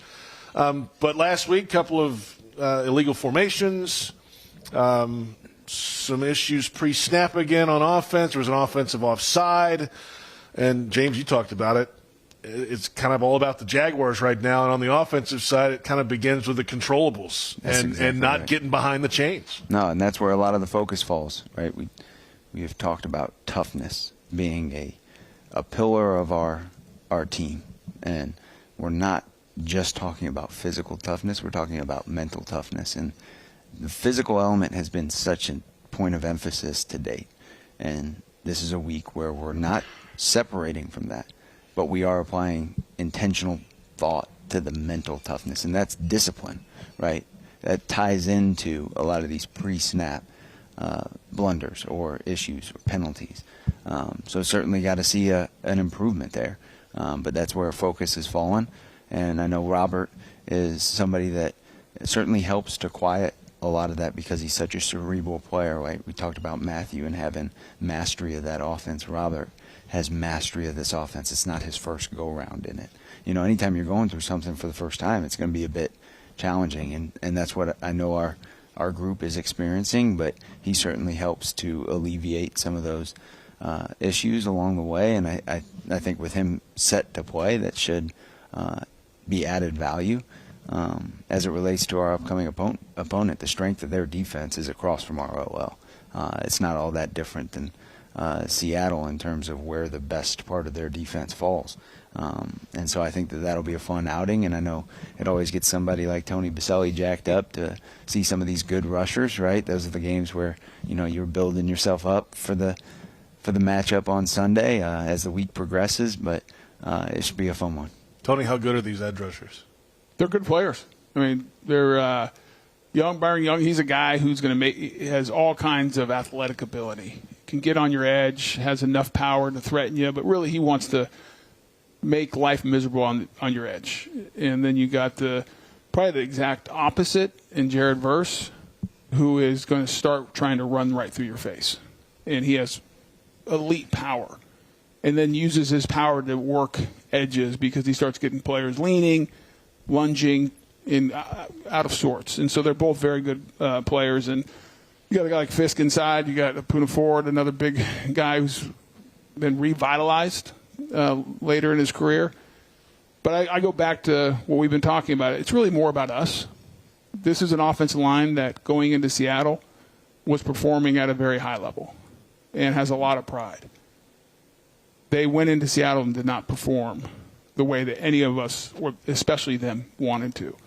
And so I think it's a little bit of hey, bring whoever you're going to bring, but we just want to get back on the field to get back to who we are. And that's a physical, tough, control the line of scrimmage group. And have a lot of confidence in those guys. Excited that Hainsey's going to come back, but at the same time, I think it's fair to say that Monheim did a very good job coming in as a rookie. He played solid, he played good football. And so, but always getting your veteran back and one of the leaders of that group back on the field is going to be good. But it's going to take 5 guys working together, having a game plan, understanding what's coming. But you have to take the fight to them. If you sit back and get in awe of great pass rushers and the name on the jersey and what they've done in the past, they deserve all the credit in the world. At the same time, you have to have some pride in what you've accomplished up to this point in the season and who you are, and take the fight to them. And I think we will. I think we'll perform well. And looking forward to those guys rebounding a little bit and get back on the field and restating what they were the first 5 weeks of the season and showing the Rams, this league, all our fans saying, hey, that was an outlier last week. This is who we are. I've been hitting this all week, but when you have 7 penalties that take you back to 10 yards or more, it's hard to pass block against that sometimes. And when you're not running, how important is it to not get in those situations? You can't get behind the chains against great pass rushers. That's what they want. And that's everybody. And so that comes back to lining up right. We had a couple where Anton Harrison lined up off the ball. You cannot do that. He's too good of a player. Number one, he's the one guy that does not need to cheat the line of scrimmage because he is so athletic. Right. That is his superpower. And so that's a mental lapse. And he's got to clean that up, and he knows it. And so you hurt yourself by getting behind the sticks, and now all of a sudden you're playing right into their game. Because we want to run the ball. We want to win on first down. Getting good second downs. Worst case scenario, we're on a third and very manageable situation where you can play action pass. Run is still in play. That's how you take pass rushers out of the game. And so it's all 11, including the quarterback. Right. You know, I think Trevor would go back and tell you, like, sitting and looking at that game again, it's like, hey, maybe I could have done a better job to help our guys out. Our receivers, winning at the line of scrimmage, getting open fast, running crisp, precise routes so that the ball can be delivered on time. Backs making sure we're chipping, picking up the blitz. So as an offensive lineman, we know at the end of the day, if there's 7 sacks and the quarterback gets hit as much as he did, we are going to get blamed, as we should. It's our responsibility. But when you are honest and look at it, it's an operation that takes 11 individuals to keep a quarterback clean. And so we've got to do a better job from pre-snap, staying ahead of the chains. Liam is very conscious of it, how we call plays, how we attack their defense, and try not to put our guys in situations that are hard. Because let me tell you what, I don't care how good you are, you line up in too many third and longs against great pass rushers, it could be very well be a long day. 30 years of writing, JP, I rarely write that the offense gave up sacks. You always write offensive line, it's always offensive even though line. It's not true. But that's part of it, right. And everyone understands that. But, John, you know this. It is 11 guys working together. Ball out on time. Good routes. OL doing their job. Backs making sure they're chipping if they can before they get out if they're called to. Picking up the blitz. We had some issues. We had an issue where we had a clean blitzer. It shouldn't happen. Right. Those are all different things that we can clean up and do better to give Trevor a little bit more comfort back there to find our playmakers down the field. James, when I was covering Tony, he told me more than once that it was not just the offensive line. It didn't get through. That's not true. That's categorically it's not true, but he was thinking it. Oh, I was thinking it, but I never said it out loud. Love it. Rams, Jaguars, Wembley, Sunday, 9:30 a.m. Eastern. Good luck, gentlemen. Let's get a win under the arch. That's what we're here to do. Yeah. No reason to come all the way over here and not win. Right. We're not going to talk special teams? Oh, we can. We got 3 phases in this bad boy. Okay, well, what about special teams? We got to make our points. We had opportunities. 4 points we left on the board. You miss kicks. I mean, it's you not look good at for business. how critical the end of the half was. If we go back, we got a 10-6 game. It's 10-6. Why? Because we missed an extra point. Right. So that's 1 point. We then do a good job at the end of the half, had a blunder, go backwards a little bit, but have a 50-yard field goal, which Cam can make in his sleep. He's an outstanding field goal kicker. We missed that. They now have outstanding field position, and they go get 3. So that's a 6-point. You add the missed extra point, that's a 7-point difference of points that we should have had and taken away from them in the first half. What does it feel like if you swing that? In that kind of game, it feels like a lot. The whole second half. It changes that's the everything. complementary element of this, right? We were on the 29-yard line, and we end up having a false start. We then have a sack, 2-yard gain, and then a sack, right? So it was a challenging window of plays that were strung together that forced the 50-yarder. A longer field goal. So that it's not all on him, just like a sack's not all on the OL. Now, as we're looking forward, this is going to be an interesting kickoff that we're facing because these guys are able to kick a knuckleball pretty effectively. So if you want to go ahead and look back at some of the teams that they faced and how those returners have performed in those instances, we've got to be on our P's and Q's here and make sure that we can field these things cleanly. And that's a real play these days. You know, it's not something that you can just overlook. So we're looking forward to that op as well. Yeah, and I'll end with this. I think everything we've talked about comes back to it has to start with us.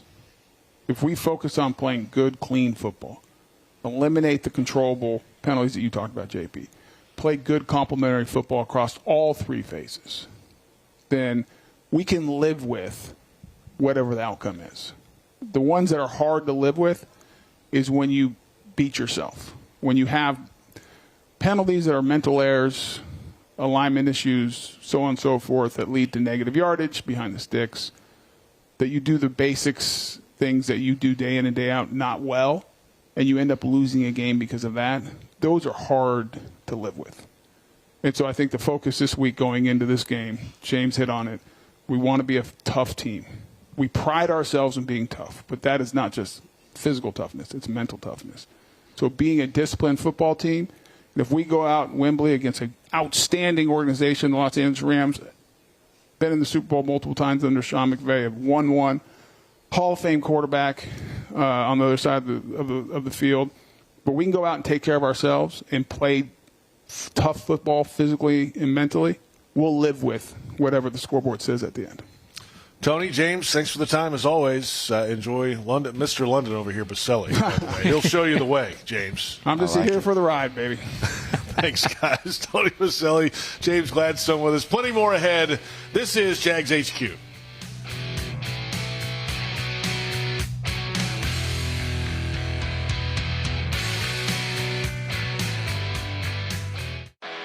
Look closely at the Ford F-150, and you'll see more than just a truck. You'll see hard work, a great adventure, and so much more. Inside and out, it's designed for the family, the road trip, and the most demanding job. Just another reason why Ford F-Series has been the best-selling truck in America for 48 straight years. The Ford F-150. It's time to see Ford in a new light. Come in today for a great deal on a 2025 Ford F-150. Only at your local Ford dealer. NFL fans, when it's time to get Jaguars tickets, you can tackle game day with total certainty with Ticketmaster. With 100% verified tickets available all season long, you can count on getting in with ease and spend time focusing on the good stuff. Even if you're headed to the game last minute, you can still score seats. Want to meet up inside the stadium with your crew? Transferring your tickets is an easy handoff. So get those touchdown celebrations ready and score your tickets today at Ticketmaster.com/Jaguars. Think Verizon, the best 5G network, is expensive? Think again. Bring in your AT&T or T-Mobile bill to a Verizon store and we'll give you a better deal. Now, what to do with your unwanted bills? Maybe turn them into paper airplanes headed to see you never, AT&T and T-Mobile. Jokes aside, the best 5G network has you covered with the most ways to save on plans, streaming, and phone deals. So bring in your bill to your local Verizon store and we'll give you a better deal. Rankings based on Root Metrics Root Score report dated 1H2025. Your results may vary. Must provide a postpaid consumer mobile bill dated within the past 45 days. Bill must be in the same name as the person redeeming the deal. Additional terms apply. Ranked one of the nation's top universities, the University of Florida is on a mission to transform education. UF continues to help grow the economy through research breakthroughs and leadership in AI. And with its nationally recognized career services, UF students and graduates have never been better prepared to make a difference in the world. To learn more about how the University of Florida fuels bold ideas that make an impact around the globe, visit fromflorida.ufl.edu.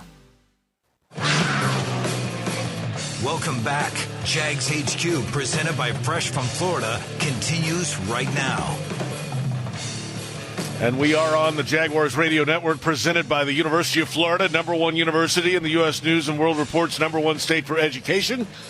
JP Shadrick with John Oehser from the Grove, just outside of Watford, northwest of London. Home base for the Jaguars this week ahead of the matchup at Wembley this Sunday. The Rams and the Jags, the 14th London game all time for the Jaguars, the 11th at Wembley. Our thanks to Tony Boselli, James Gladstone. And yeah, I mean, it's all about the Jags this week. Mm-hmm. They keep saying that's been the theme around here, and even asking James about his old team. He didn't want to go too deep into some of the history there, but certainly on his mind. But there's a lot to be worked on here for this Jags team. Better to work on it at 4-2. Let's start with that. I mean, no matter the result, it's a winning record coming out of this week. However, as Tony just referenced, John, if you can control things that you're supposed to, they feel like they're good enough to match up with anybody in the league. Yeah, look, I feel like they're a good team. I mean, I don't know that they are a great team yet. I think they're building toward being a great team. Whether it happens this year, next year, whatever. But you can feel the difference, and you can feel the overall discipline, discipline of the organization. I thought the best quote this week was when Liam talked about they have their meeting where they find game wreckers. He said the reality is we've been our game wreckers. I think over the course of the season, they are going to be the more physical and a disciplined team over 17 games. When you're playing 17 NFL games, you're going to have some dips. You're going to have some stuff. You have some games where what you want to do doesn't happen. You have to go back and fix it. So I think this is an incredible opportunity to go get stuff right that you didn't do well last week. And unlike some cases where when you get stuff right, you're like, well, yeah, but who are we playing? If you can get penalties and the offensive line right against the Rams, you're going to feel really good about it coming out. And I think that will determine if they go into the fourth quarter having a chance to win. I think if they don't do those things, you could be doing what you did last week, which is facing uphill all fourth quarter where you didn't feel like you were in it. I think they can be in this game if they play well. I mean, and obviously, earlier in the season, this is a team that didn't really trail much. I mean, they were ahead in games, and that changes the whole dynamic of things. Let's come back, John, and get into this head coaching matchup. Sean McVay, Liam Cohen, a pair of 39-year-olds going at it. That's right. That's right. Sean's still 39. We'll dig into that when we come back. This is Jags HQ on Jaguars Radio.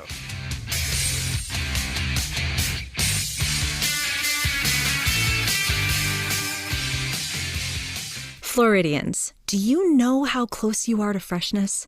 It's not a plane or a ship ride away. It's not across an ocean or over the equator. It's not even a far drive. The peak of freshness is at your grocery store, and it's called Fresh from Florida. Fresh from Florida is local produce grown by farmers right here in our own state, meaning it's always fresh, always in season, and always mouth-wateringly good. Look for the sunny Fresh from Florida logo or ask for it by name where you shop. What's Here is a place that generations have trusted to help their kids grow up healthy and strong. What's Here are caregivers with knowledge and expertise rivaling any children's hospital in the world. What's Here is the only Level 1 pediatric trauma center in our region. What's Here is Wolfson Children's Hospital with the technology, research, and dedication to save and change countless young lives. Wolfson Children's, always here. Visit wolfsonchildrens.com. To everyone who craves a fresh meal made just for you, let our team member Jacob share what's special about Culver's. In Wisconsin, our food comes from the heart, and taking the time to handcraft your meal with care is how we've always done it at Culver's. It's why your Butterburger doesn't touch the grill until after you order. Come to Culver's and let us serve you a Butterburger, made special just for you. From Wisconsin with love, welcome to Delicious.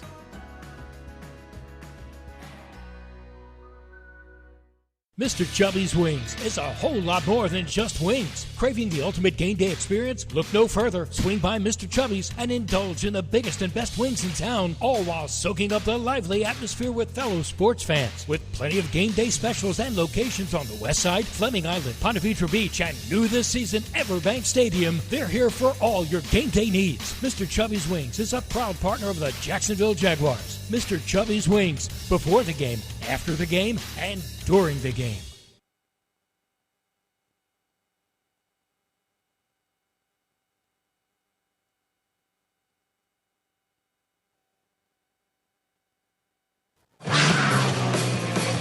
Welcome back.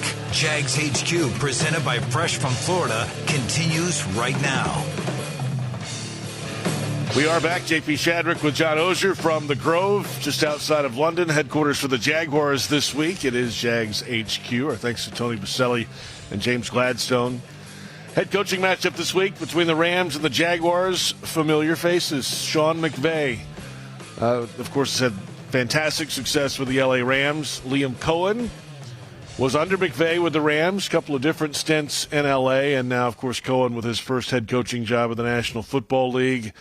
And learned a lot of offensive football from McVay and used to draw plays for him and learn the intricacies of how to put together and design an offense. Cohen learned a lot of what he knows from McVay in his time in L.A. Yeah, and I thought Liam Ryan O'Halloran at the Florida Times-Union asked him on Monday about what he had learned from Sean. And if you haven't seen it, it's worth going back and listening to, about how drawing plays for him allowed him access that some McVay assistants don't get.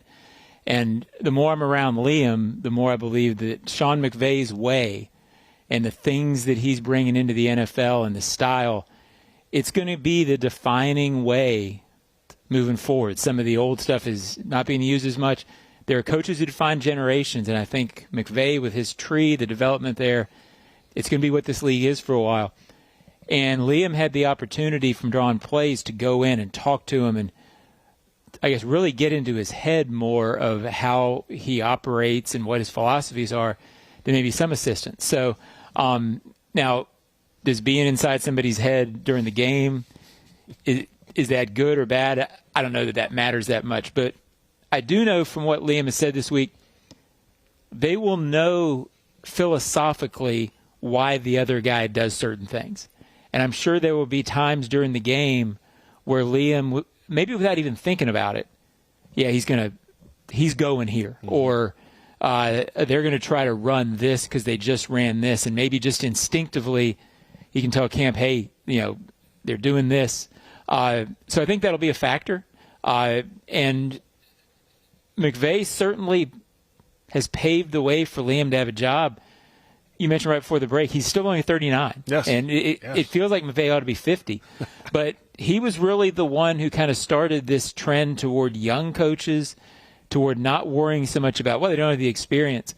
If you're a leader, if you can call plays, but mainly if you're a leader of men, which Liam clearly is, which Sean clearly was, he's changing the game, and Liam is an example of how that change is positive. Yeah, and obviously not the first McVay assistant to go on to head coaching jobs. Yeah, can't even count him anymore. I mean, yeah, I'm sure you can, but not right now. not at this moment. We won't. Let's come back in a moment and a little more on this Jaguars offensive line and what they have to deal with this week. Another tough week at the office ahead at Wembley as the Rams come to town. The Jaguars come to town as well. We're in London, and it's Week 7, and this is Jags HQ on the Jaguars Radio Network.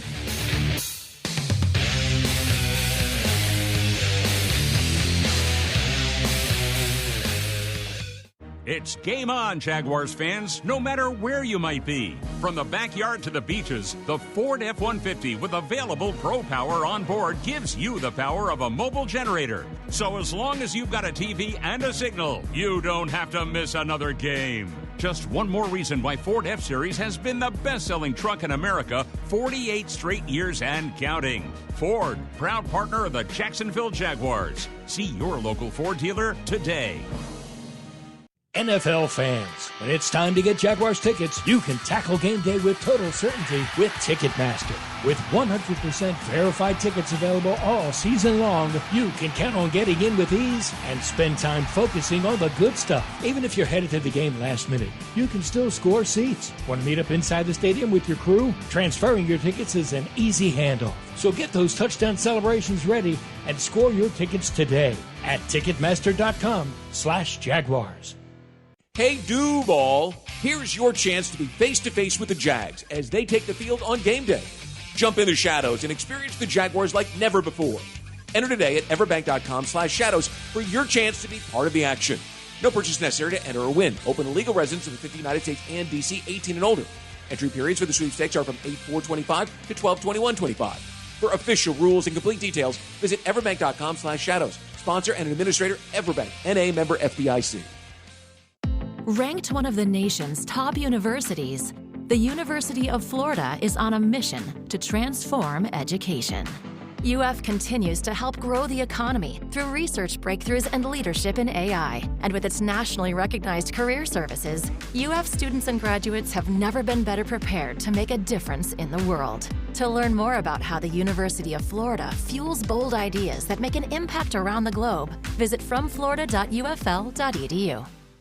If you are an experienced electrician looking for your next big opportunity, look no further than the Miller Electric Company, a trusted name in the industry for over 96 years. At Miller Electric, we tackle the biggest projects in the city, offering you the chance to showcase your skills on a grand scale. We believe in rewarding hard work with the best pay, top-notch benefits, and an unbeatable culture where people actually care about each other. Take your career to new heights with Miller Electric Company. Apply today at millercareers.com. Miller Electric, an equal opportunity employer.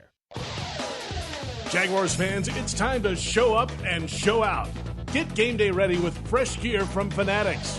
Rock your teal and black with the new sideline collection, head-turning headwear, and exclusive drops you won't find anywhere else. Visit any of our 11 convenient locations throughout the stadium and rep your Jags in style. The Jaguars Pro Shop, a Fanatics experience. Welcome back. Jags HQ, presented by Fresh from Florida, continues right now. JP Shadrick, John Oehser, Jags HQ, presented by Fresh from Florida on the Jaguars Radio Network. Glad you're with us. We're at the Grove, northwest of London, home base for the Jaguars this week ahead of the Rams-Jaguars matchup, Week 7, this Sunday, Wembley Stadium in London, and the Jaguars' offensive line will be under the microscope again after, the first 5 weeks or so of the season, first 4 weeks of the season. The Jags' O-line was really good. Run game was there. They weren't giving up sacks. But the last 2 weeks combined, 10 sacks allowed from this offensive line. The run game's been inconsistent as well. The first 4 weeks, they gave up 9 quarterback hits total. Last 2 weeks, 20. So this is a matchup again this week that it's another challenge. I mean, Seahawks were a challenge. But then the Rams, with that 3-4 look and the outside linebackers and everything that goes on up front on this defense, it's a real handful this week. Yeah, and they got to be better. But I think James and Tony, especially Tony, talked about it quite a bit. And people always want to look at pass blocking, just pass blocking, say sacks and hurries. They were a really good running team for the first 4 games. I don't think it's coincidental that Brenton Strange was playing at a very high level for the first 4 games. Yes. After his injury the last 2 weeks, not as good a running team. When you compound that with all the penalties last week, where all of a sudden, on 7 drives at least, they're facing a down and distance more than 10. It's hard for any offensive line to hold up when the other team, I think about how many sacks come at the end of games, JP. Mm-hmm. Most of them. Well, when you get into this 3rd and long stuff, that's like being at the end of a game. So I'm not saying that if they had run well, they give up no sacks last week. But I think getting that in control and getting back to being a team that depends on the run and runs well will solve a lot of the pass blocking issues. And on paper, at least, the Rams are supposed to be a little more susceptible to being run on than the Seahawks. And the Seahawks are high end. I think they knew going in last week they were not going to be able to run well. I think that's what concerned them. You have to run at least okay this week, or at least make them think that you can run. The threat of the run sometimes is as important as the run. Something in the run game has to be there this week for them. Yeah, a lot of the design last week was wide runs just to try to get away from that interior pressure from and it's a hard way to run. Let's come back. Final thoughts ahead. It's been quite a busy day for Jaguars media here outside of London. And this is Jags HQ on Jaguars Radio.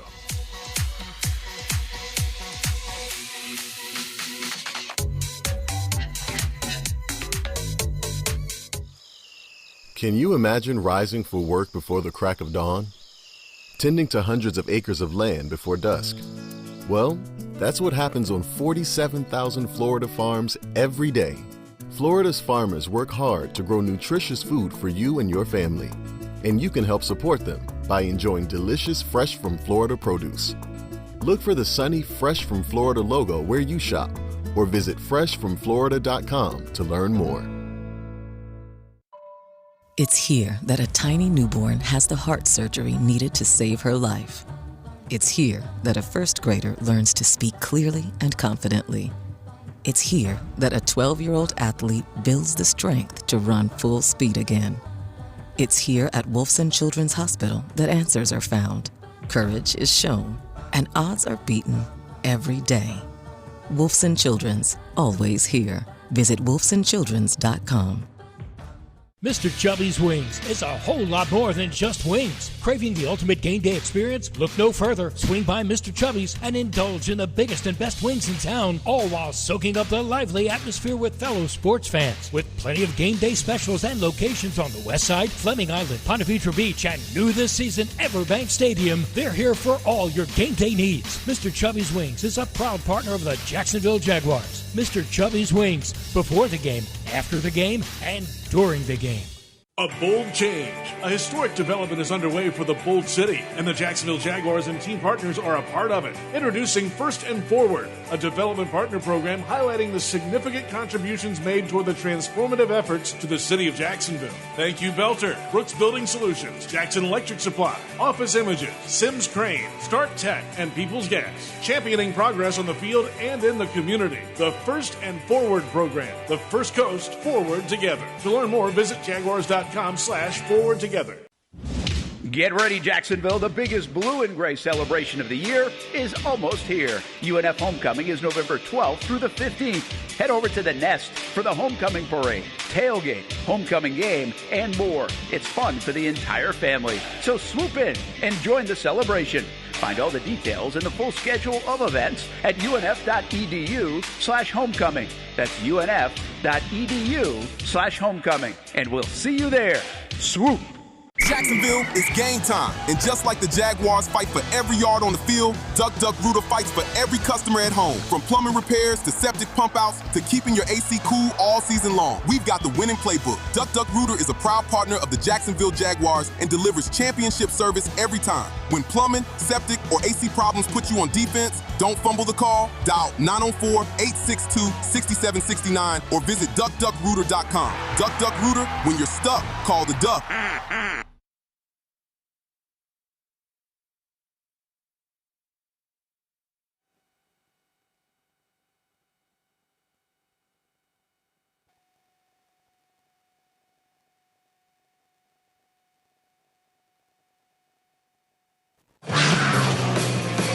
Welcome back. Jags HQ, presented by Fresh from Florida, continues right now.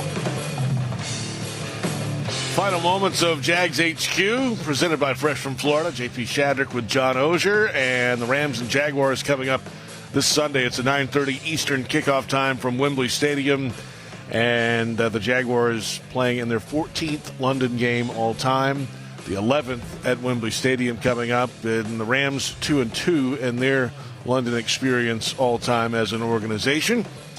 And the Jaguars at 4-2, Rams at 4-2. The first time the Jaguars have had a record above 500 coming into London ever. They've been 500, but they haven't had a winning record coming into London. That's right. Were they were 1-1 in 17 and they came over and blew out the Ravens.